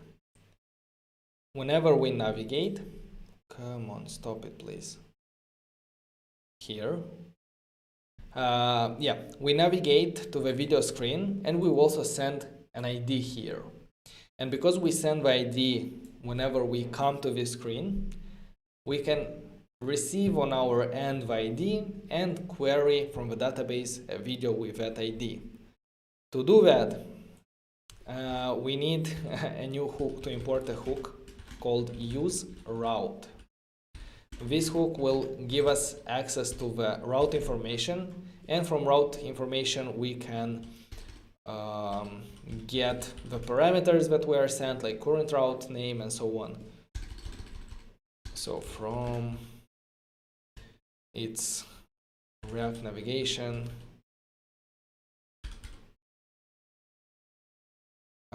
native. So first of all, we will need to do here const route is equal to use route. Now in this variable we have information about the route itself. So knowing that information, we can get the video ID from the route.params.id. Okay, so we have ID. Now, knowing the video ID, we can fetch it. So let's declare the use effect. for the dependencies of this use effect. So basically, when should we fetch a video? Either the first time, or I would say whenever the video ID changes, because maybe a new video ID will come, I don't know. Basically, whenever the video ID changes, we need to query a new video. Let's do that. We forgot to import the Datastore. Import Datastore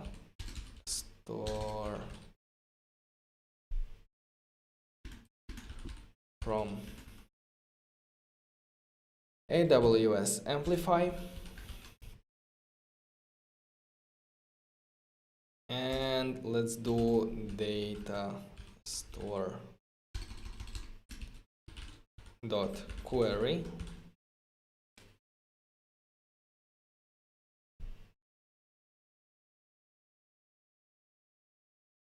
Datastore query, we're gonna query the video model, and we need to query it by ID. So the second parameter is ID string, and we're gonna send a video ID.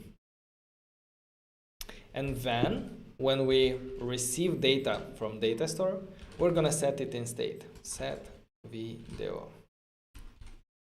Right? Set video. Yeah, let's give it a try.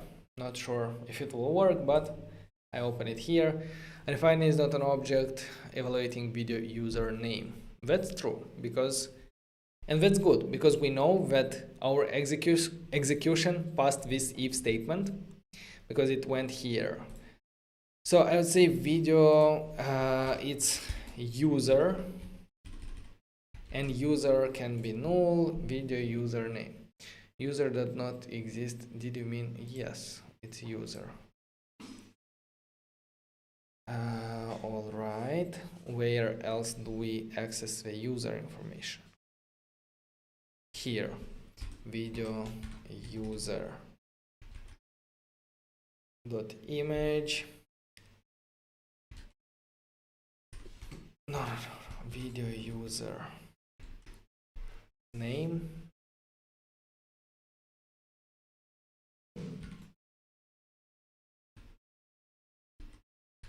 Subscribers,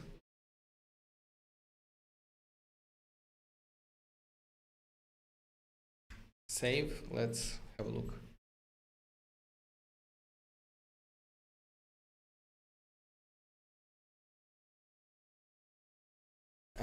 Probably it can also be undefined.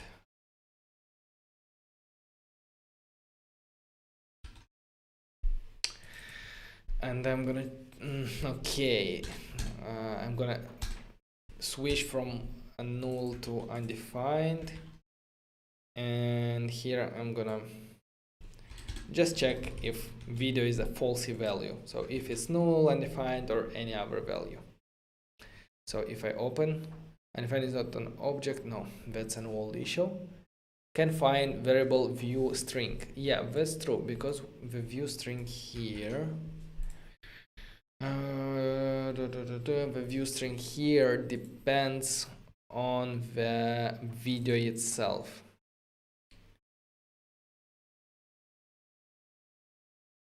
So I can say the issue here. Oh, but I can move this one lower, and by doing that, we know that if the execution comes here, the video cannot be null, so it will work. I hope. So laggy.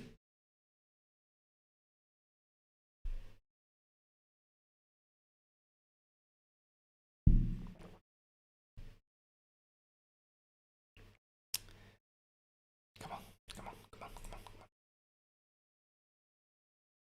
Let's reload to make sure that everything works.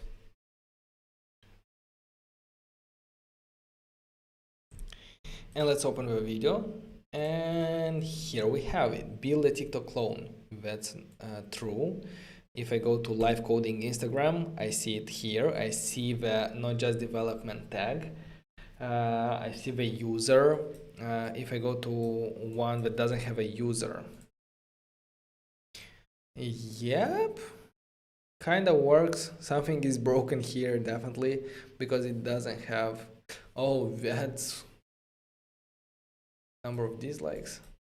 Weird. No, the thing is that it works.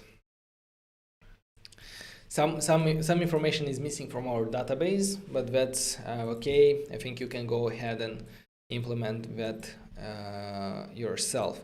But the querying of a video works. I want to console log the video data here. I am curious if it contains information about the comments as well.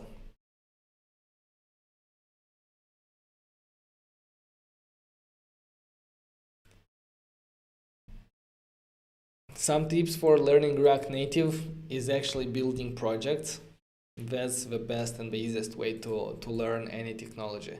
So start small. If you're a beginner, set yourself a goal to build a very simple application. I don't know, an application that renders an image, then a calculator.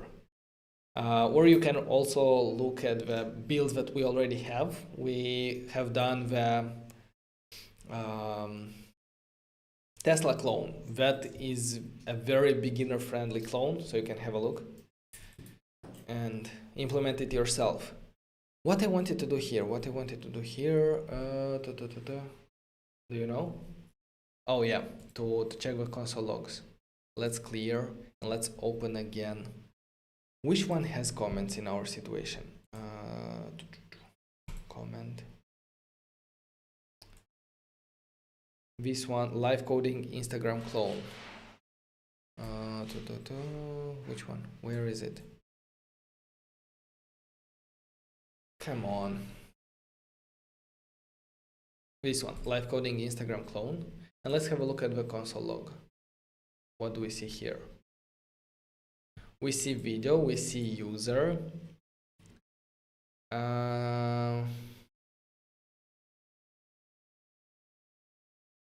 But we don't see comments. That's okay.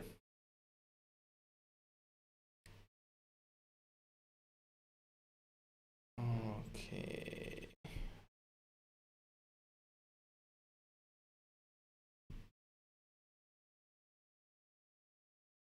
We're live coding this one.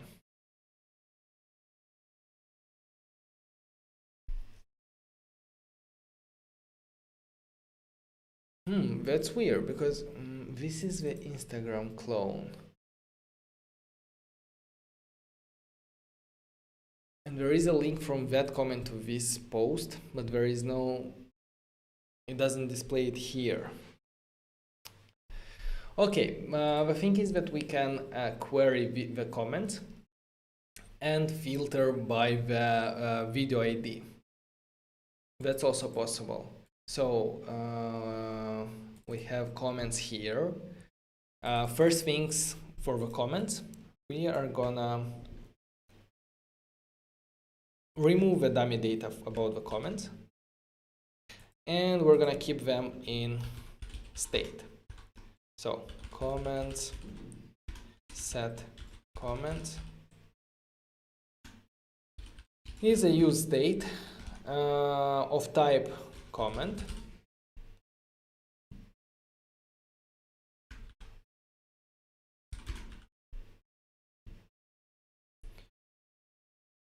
Comment array, because it's going to be an array of comments, and initially it's going to be empty. Now we want to fetch all the comments. So for that, I'm going to register a new use effect.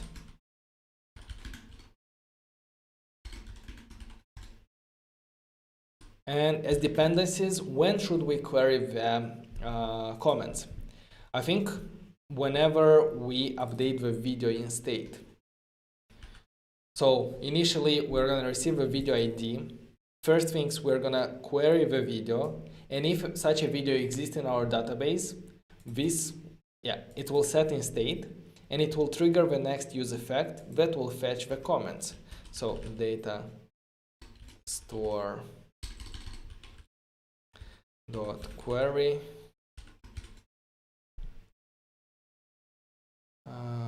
we are gonna query comment, and here we need to add a filter. I think it's dot filter, right? Let's have a real quick look here in the documentation. Relational models, query comment.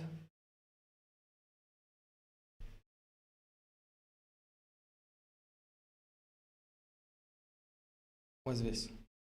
Flutter. I see that something is different. Relational models, query filter, where the post dot post id is equal. Okay, so filter, here we need to add a filtering function. So each comment will be filtered by where comment dot I think it's video ID, right? Video ID, if it is equal to our video.id. And after filtering, we are gonna, I can do it like this. And after we receive a result, we're gonna set it in state. Set comments.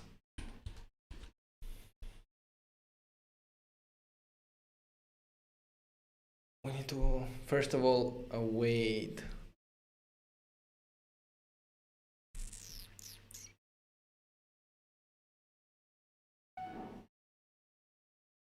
I don't like, oh, but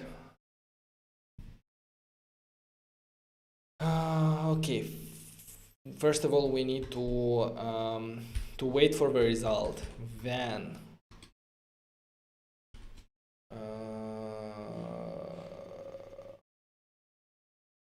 should I do it with async await?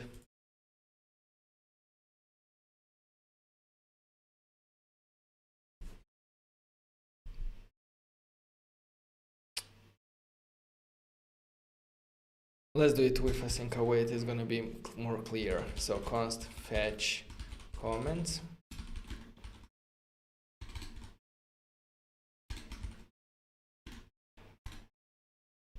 This is gonna be an async function. So initially,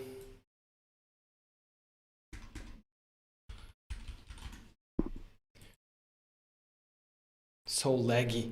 Come on. Oh no. YouTube is saying that there is an error. YouTube is not receiving enough video. Come on, please work.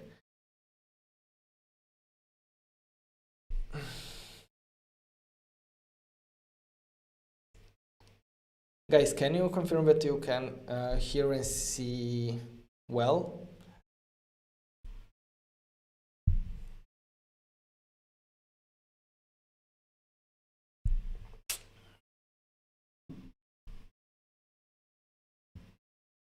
Let me know please in the chat if you can hear and see me.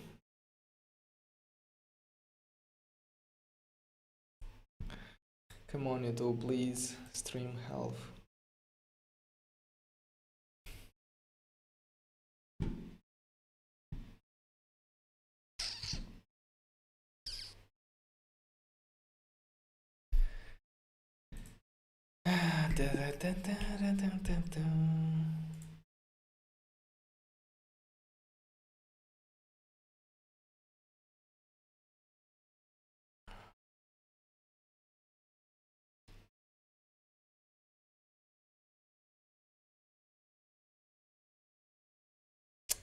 Guys,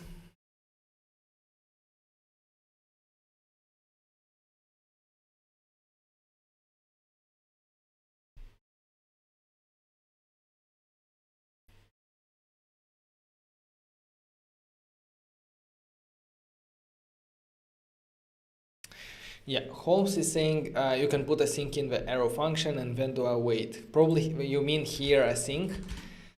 That's the issue, because useEffect should not receive an async function, and it's gonna give you an error. So that's why we do this like small trick, like to declare a function and to call it right away. It's ugly, I know. It can be better, and I hope that React team will fix this issue. But it is what it is at the moment. Whenever we need async, we need to declare a separate function and just call it. Okay, so let's try. So fetch comments. Video comments is equal to Datastore query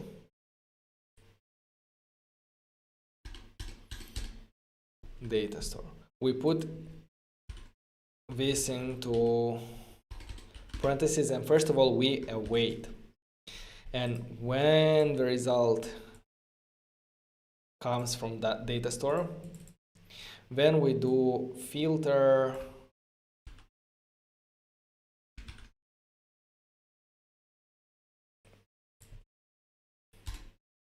probably like this will be a bit more. When we do filtering based on the video ID, comment video ID, does it have?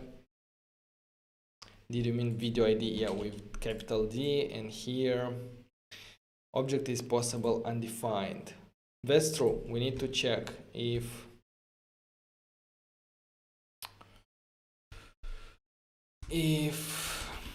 video is null. If video is null, we just return and do nothing. Otherwise, we fetch the video comments. Save. Don't like the indentation here, but have no. And in this situation, we don't need then. We don't need then because we can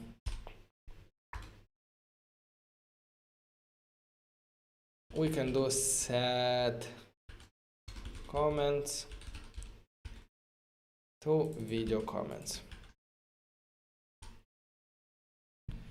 Let me remove everything that we have here.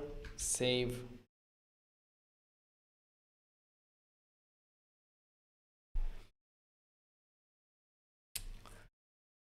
Okay, refreshing.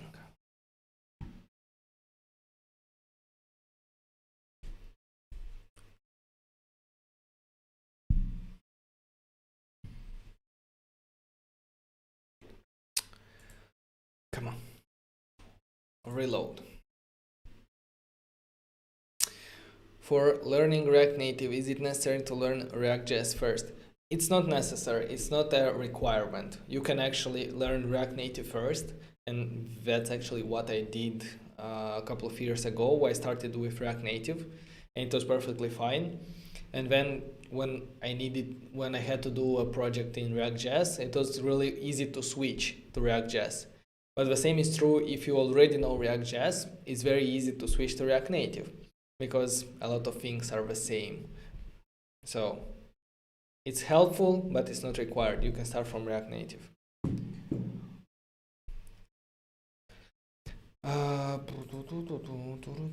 Dismiss. Come on.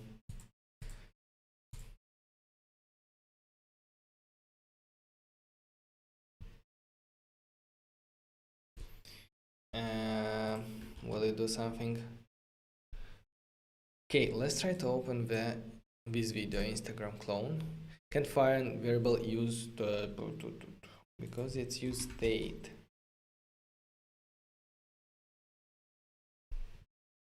Now, will you work? Probably not. Undefined is not an object evaluating comment user ID. Okay, that's good, because where is it? Comment. Let's scroll a bit here. Comments. We have a video comment. And let's open the video comment. here, instead of defining the types ourselves, we can say that it's a comment type, and the comment we can import it from import comment from our models, from source models. Now TypeScript will say that where comment.user is possible null, and it's actually comment user with capital U. Come on, so slow. Oh, here it is. So user, did you mean user? Yes, I meant user. And also it can be null, so we do it like this.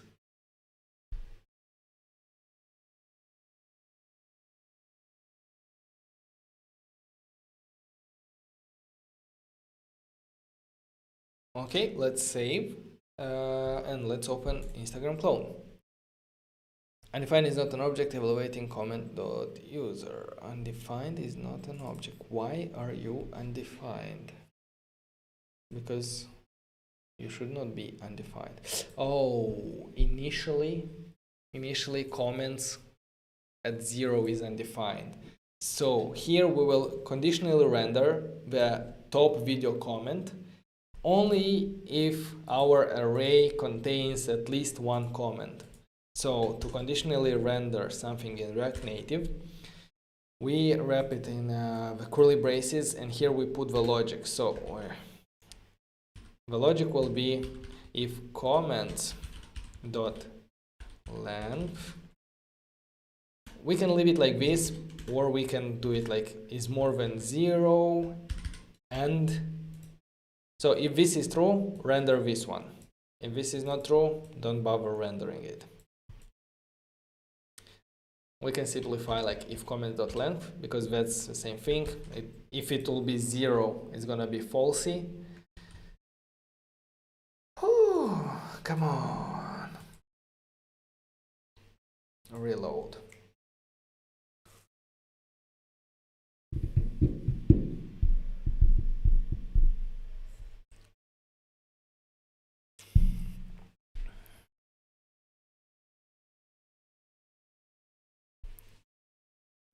So, are you okay? Let's open the video page. And another error. Text strings must be rendered within a text component. That's part of our this one. What did we do wrong?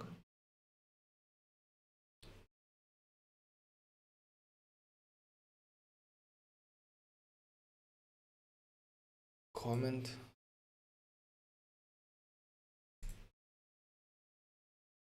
is a string. Where? I think we just did a mistake. A typo somewhere.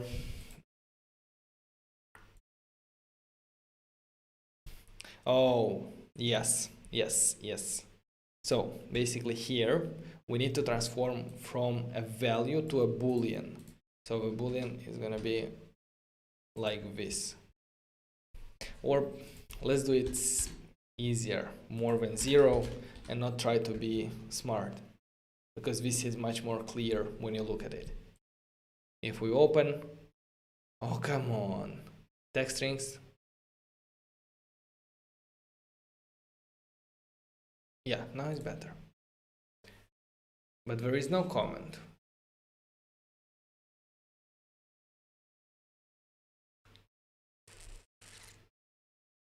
Why? Instagram, let's have a look at our comments here. So, comments. This is for the Instagram.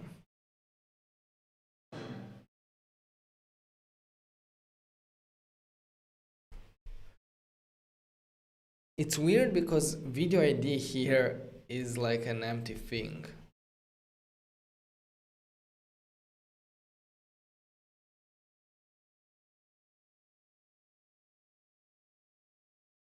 You see, video ID is empty. If I just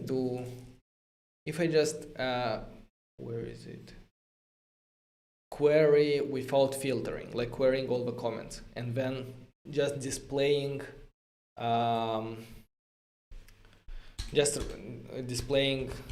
console log the video comments. Let's have a look why they don't have an ID, or if they do. So let's open our YouTube clone here. If I go back and open again Instagram clone, I should see all the comments. No, that's a video. Wait a second.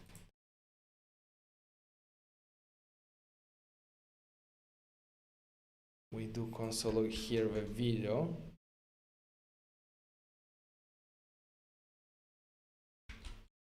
But the comments. Okay, here we have a list of comments. Array. So video ID null. But these are auto-generated. Okay, I'm interested in the comment that says nice video, because that's the one that I know that is attached. Video ID null. Video ID null. Ooh, that's interesting.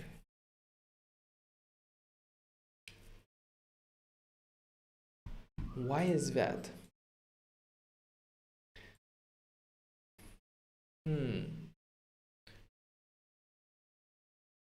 Video ID.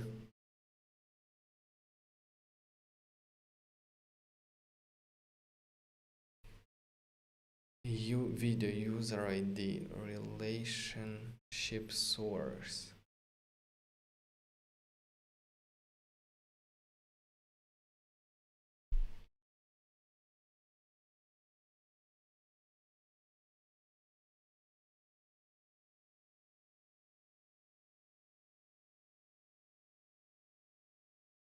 So a comment is related to a video as one-to-one. Yep.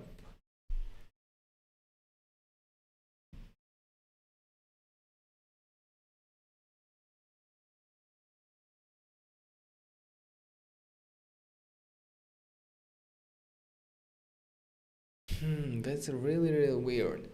And with user and video, it worked, because whenever we queried the video, we saw its user. So if I go to my content and look at the videos, I should see the user ID there. Let's confirm our hypothesis. So if I go to the video,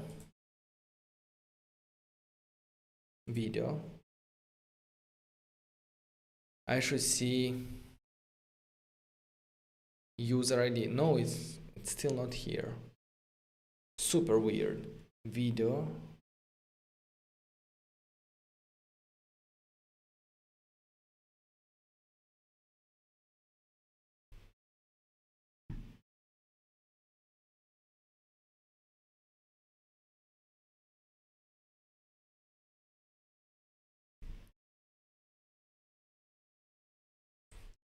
Okay. So if I create a new comment, create a comment. I know why it might be a problem. Because if I create it from here, let's say hello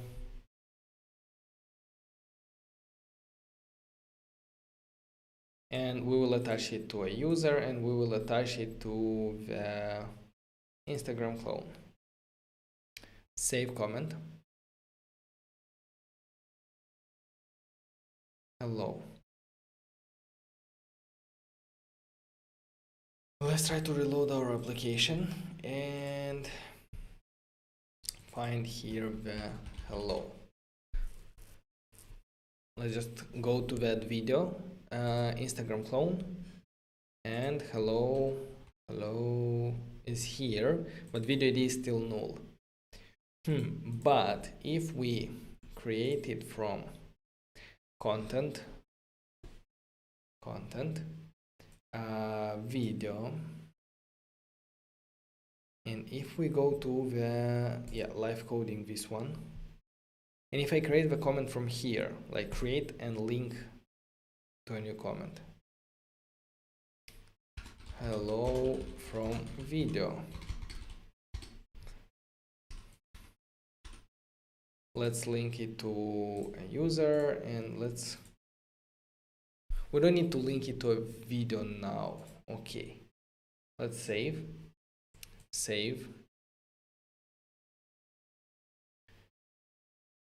Okay, and let's reload now our application. I already see it. No, that's something else.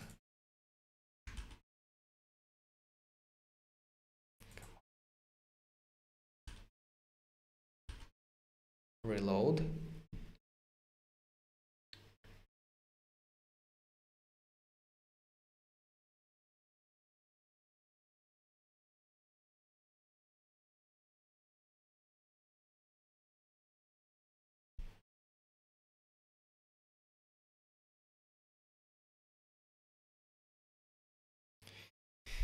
Come on, let's do it. Let's go here. And hello from a video. It has a video ID, you see. And if I go back to filtering them, now it should work. Filter. And if I open, if I refresh, reload, now we should see only one comment, because only one comment was created successfully, attached with a video ID.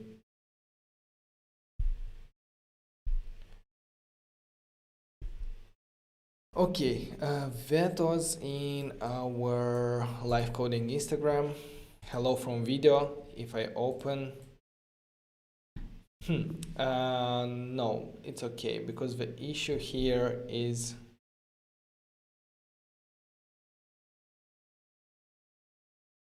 what? We have a pressable here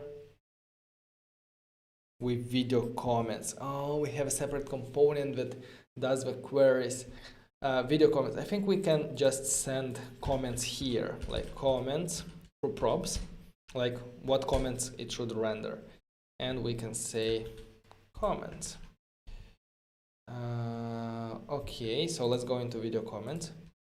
Let's open this component.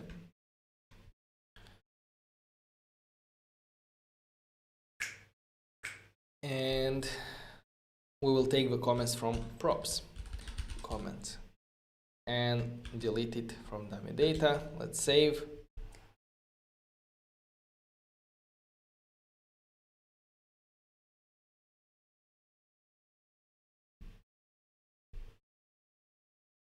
Let's reload.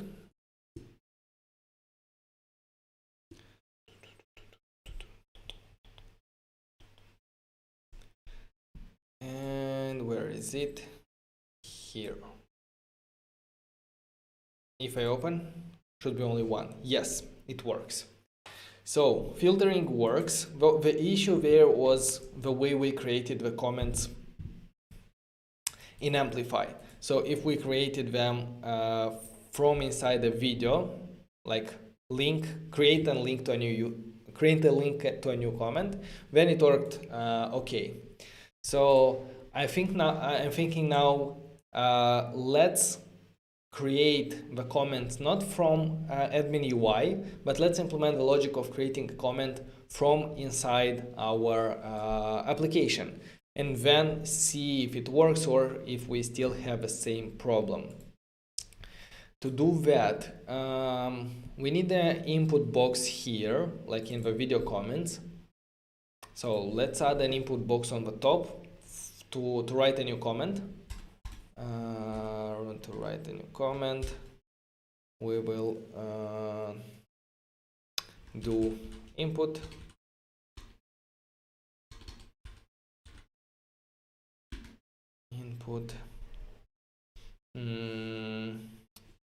let's first of all import this input from here, bottom sheet. Okay, what do we have? A place folder. It's gonna be what do you think? Value, we're gonna send a value from state and set value as well from state, or it's not set value, is on change value or on value change. I always confuse them. Yeah, let's declare the state. For that we need to import use state from React. Here we're gonna define the new comment and set new comment. We're gonna keep track of what user is typing so that we can save it later in database. Use state, and initially it's gonna be empty string. Perfect. We're gonna give a new comment to the value here and set new comment to the on change value. And it's not input, it's text input. I'm a bit tired. Text input, text input, text input, right? On value change.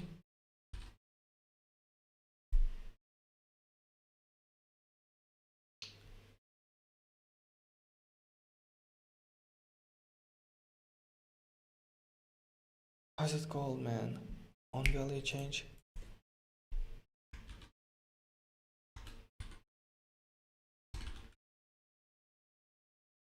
Give me some hints. On change text, yes, is set new comment. Now it works. Let's have a look. Let's write a comment here to okay, we need some styles like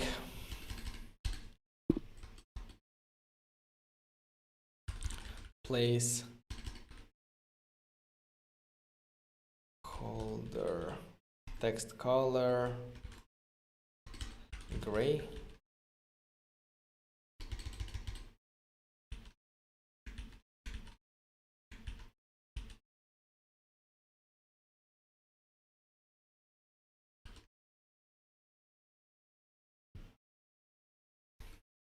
what else? Style,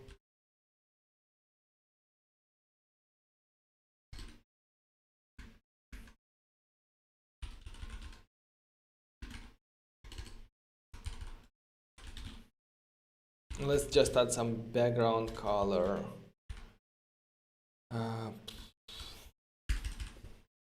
Not white, but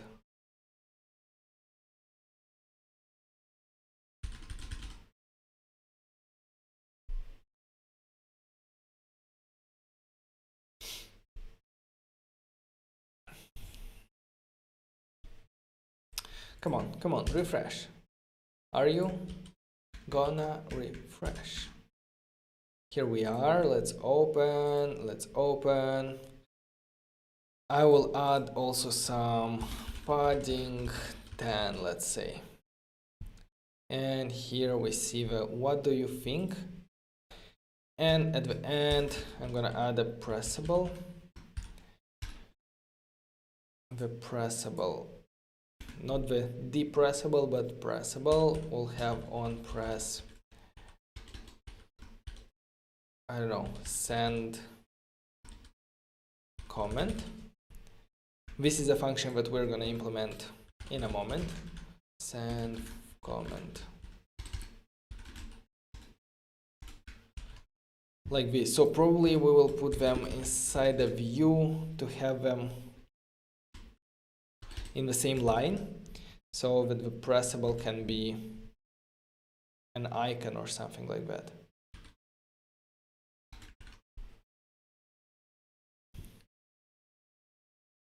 Expo icons, expo.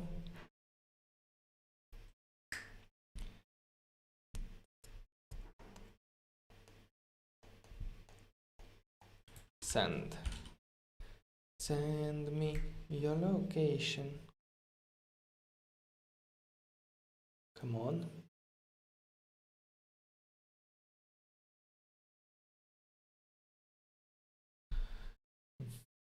This one is good.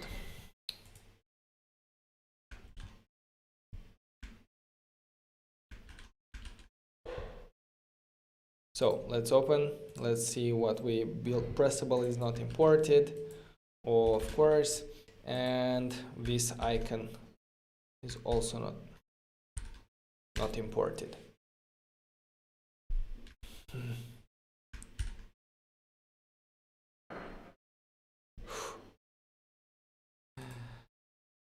My PC is going crazy. Let's import it here.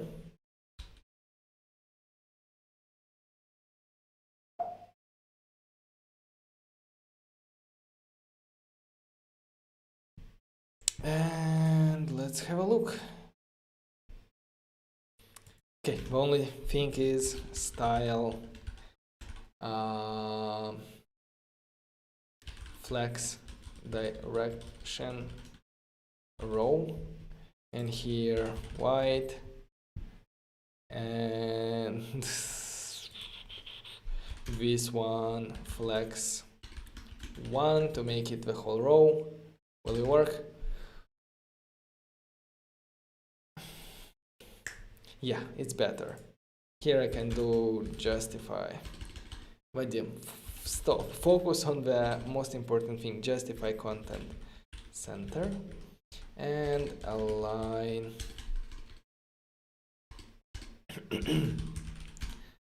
items as well center to display the icon well. Comments. Okay, this is better. Okay, we have a comment. We can write here the comment itself.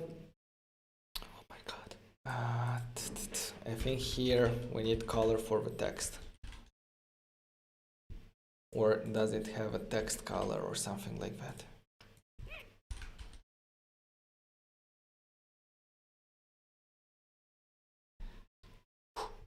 Let's go. Now, perfect, it works. So in the send function component, now we need to implement the logic of writing things to database using Datastore. So first of all, let's import Datastore. Import Datastore from AWS Amplify. And we need to import the comment model. Import comment from source and models. Okay, so in our send comment, we're gonna do Datastore. Actually, it's gonna be a wait. The function is gonna be async. So await Datastore dot create.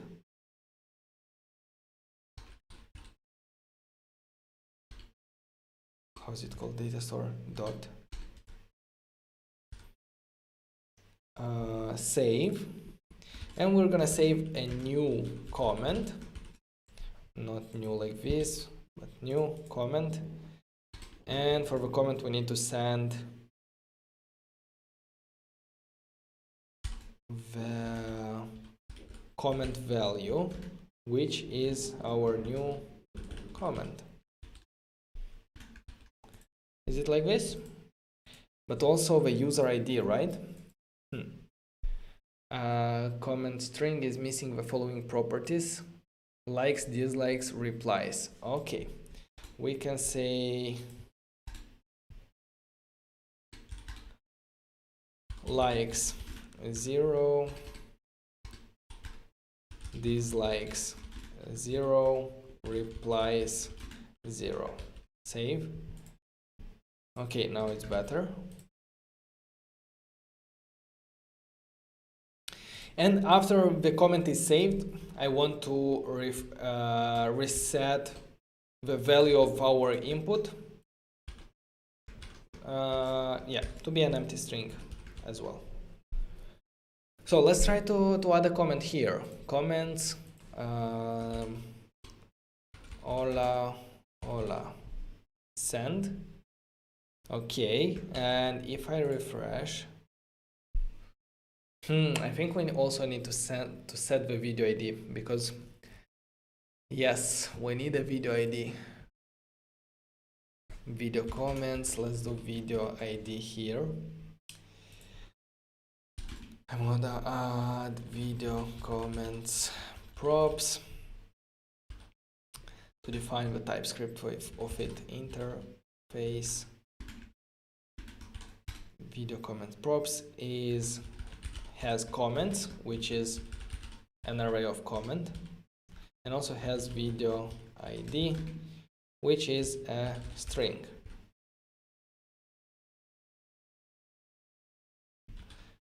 Okay, for the video ID we can send, let's do it like this, video ID, so that we can simplify it there. And now in our video screen we need to send the video ID here to video comments by doing video ID is equal to video dot ID. No, just video ID, like this. So here, this is how we will attach the newly created comment to a video.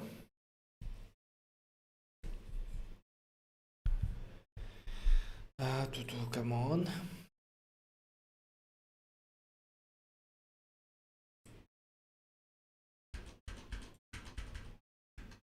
Reload.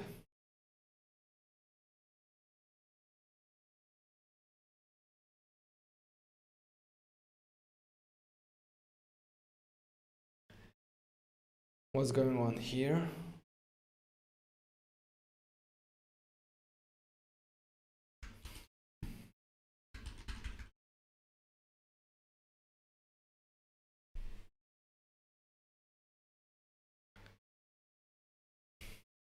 Okay, here we have it. Let's open it again. There are no comments. That's okay because we didn't assign a comment. Video comment send, and let's refresh now and see what's going on. We can also look in our admin UI in our comment database, and the comment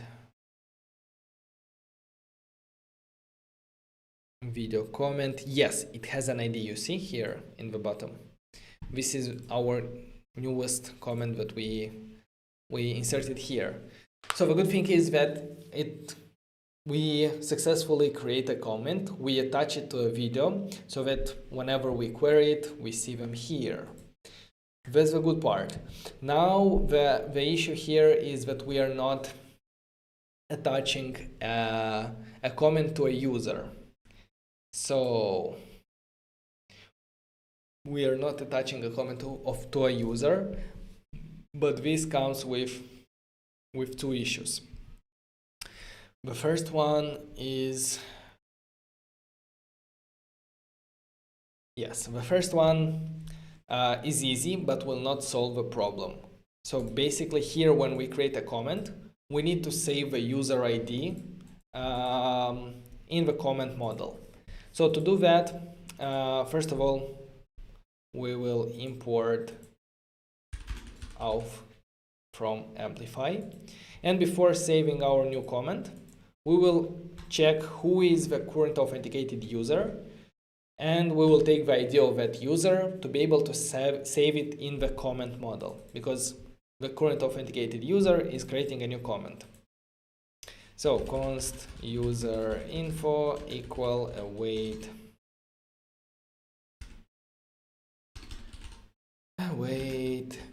auth dot current authenticated user.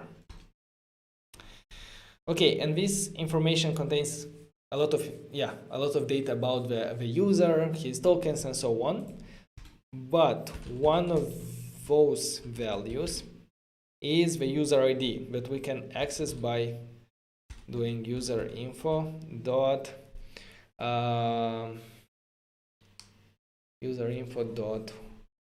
come on, give me some suggestions.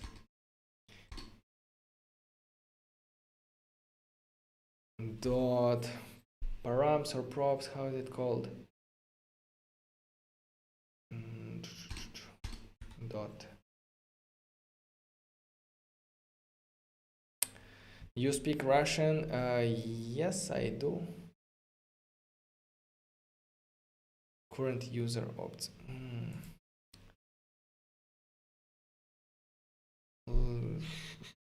User info dot sub.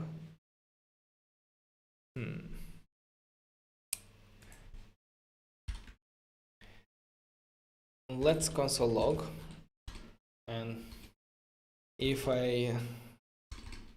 it's not user info dot sub, we're gonna see exactly which one it is.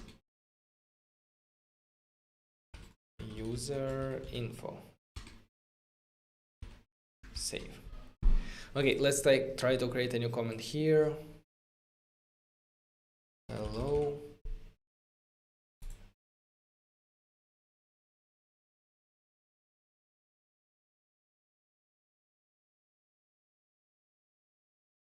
The question is why send comment is async, because we need to await.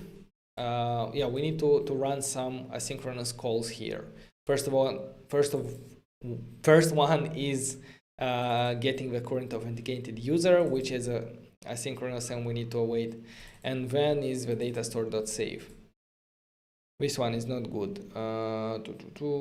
Is not assignable to model int comment. User ID any. No, it's not sub. Give me 1 sec. We can do it like this. Let's check the data here. So it's, here is the information about the user. Cognito user session attributes. This is what I need. Attributes.sub. Okay. So user info dot attributes dot sub, and this is the user ID incognito. And based on this user unique ID, we are going to be able to connect a Cognito user with a database user, but that's in a moment. Like, we're going to speak about that in a moment. First of all, let's try to save this user ID here. User ID. And now let's check in our data store if in Amplify. Let's refresh and see if we have any user ID here. The thing is that I don't even see the column here. That's weird.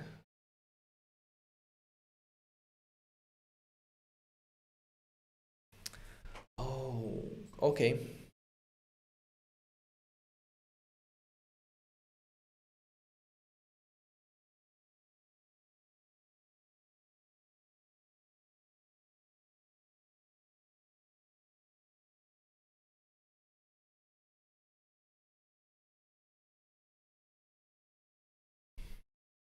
Now what's the problem? The problem is that our comment doesn't have a user ID. So user I here, this is the comment, it doesn't have a user ID.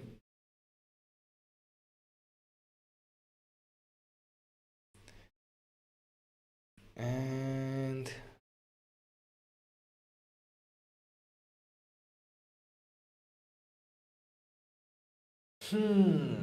I don't like the how it's lagging. I cannot work like this.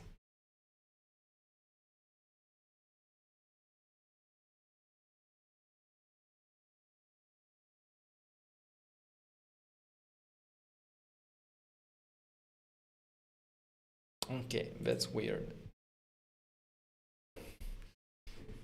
If I look in the data here, a comment has a video ID, but why it doesn't have a user?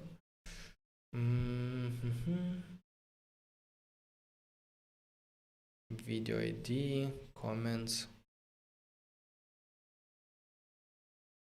Is it because I don't have a comments relationship to the user?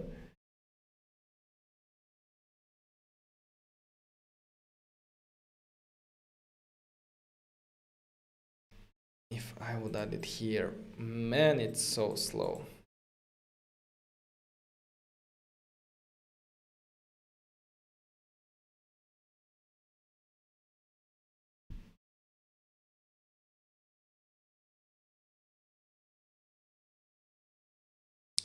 One user to many comments. Save.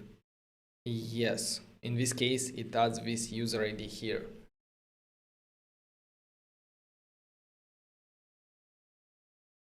But deploying it will take a lot of time. So, look, I think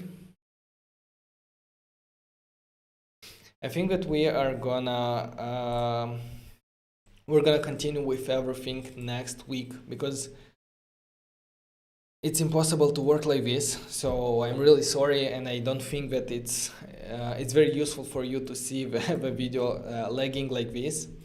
However, we will be able to implement a lot of more features in the next video.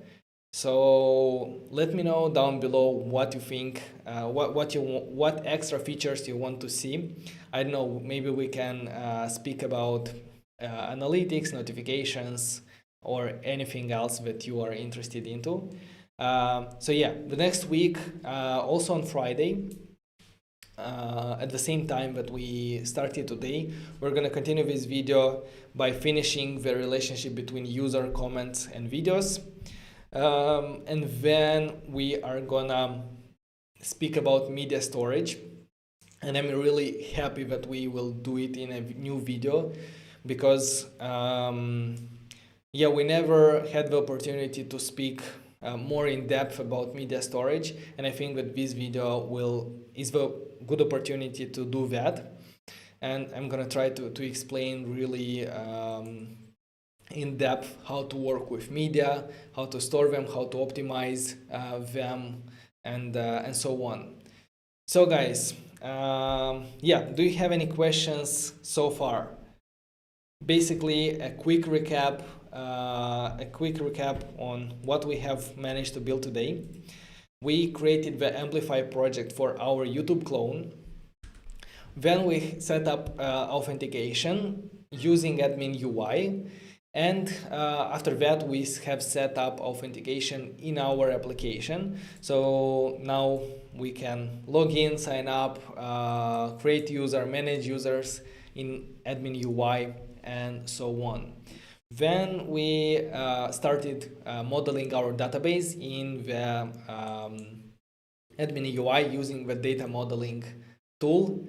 I think that it's really cool how easy and intuitive it is to create databases and models using the visual interface that Amplify team has provided. And yeah, if you are more into clicking around and visual setting up things rather than writing a lot of code yourself, then this is really really helpful.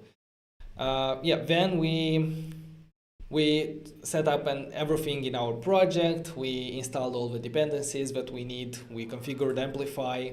after which we have integrated Datastore to fetch all the videos, to fetch all the comments, to add new comments.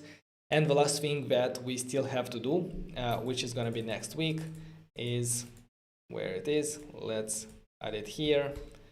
Next week, connect users comments with users.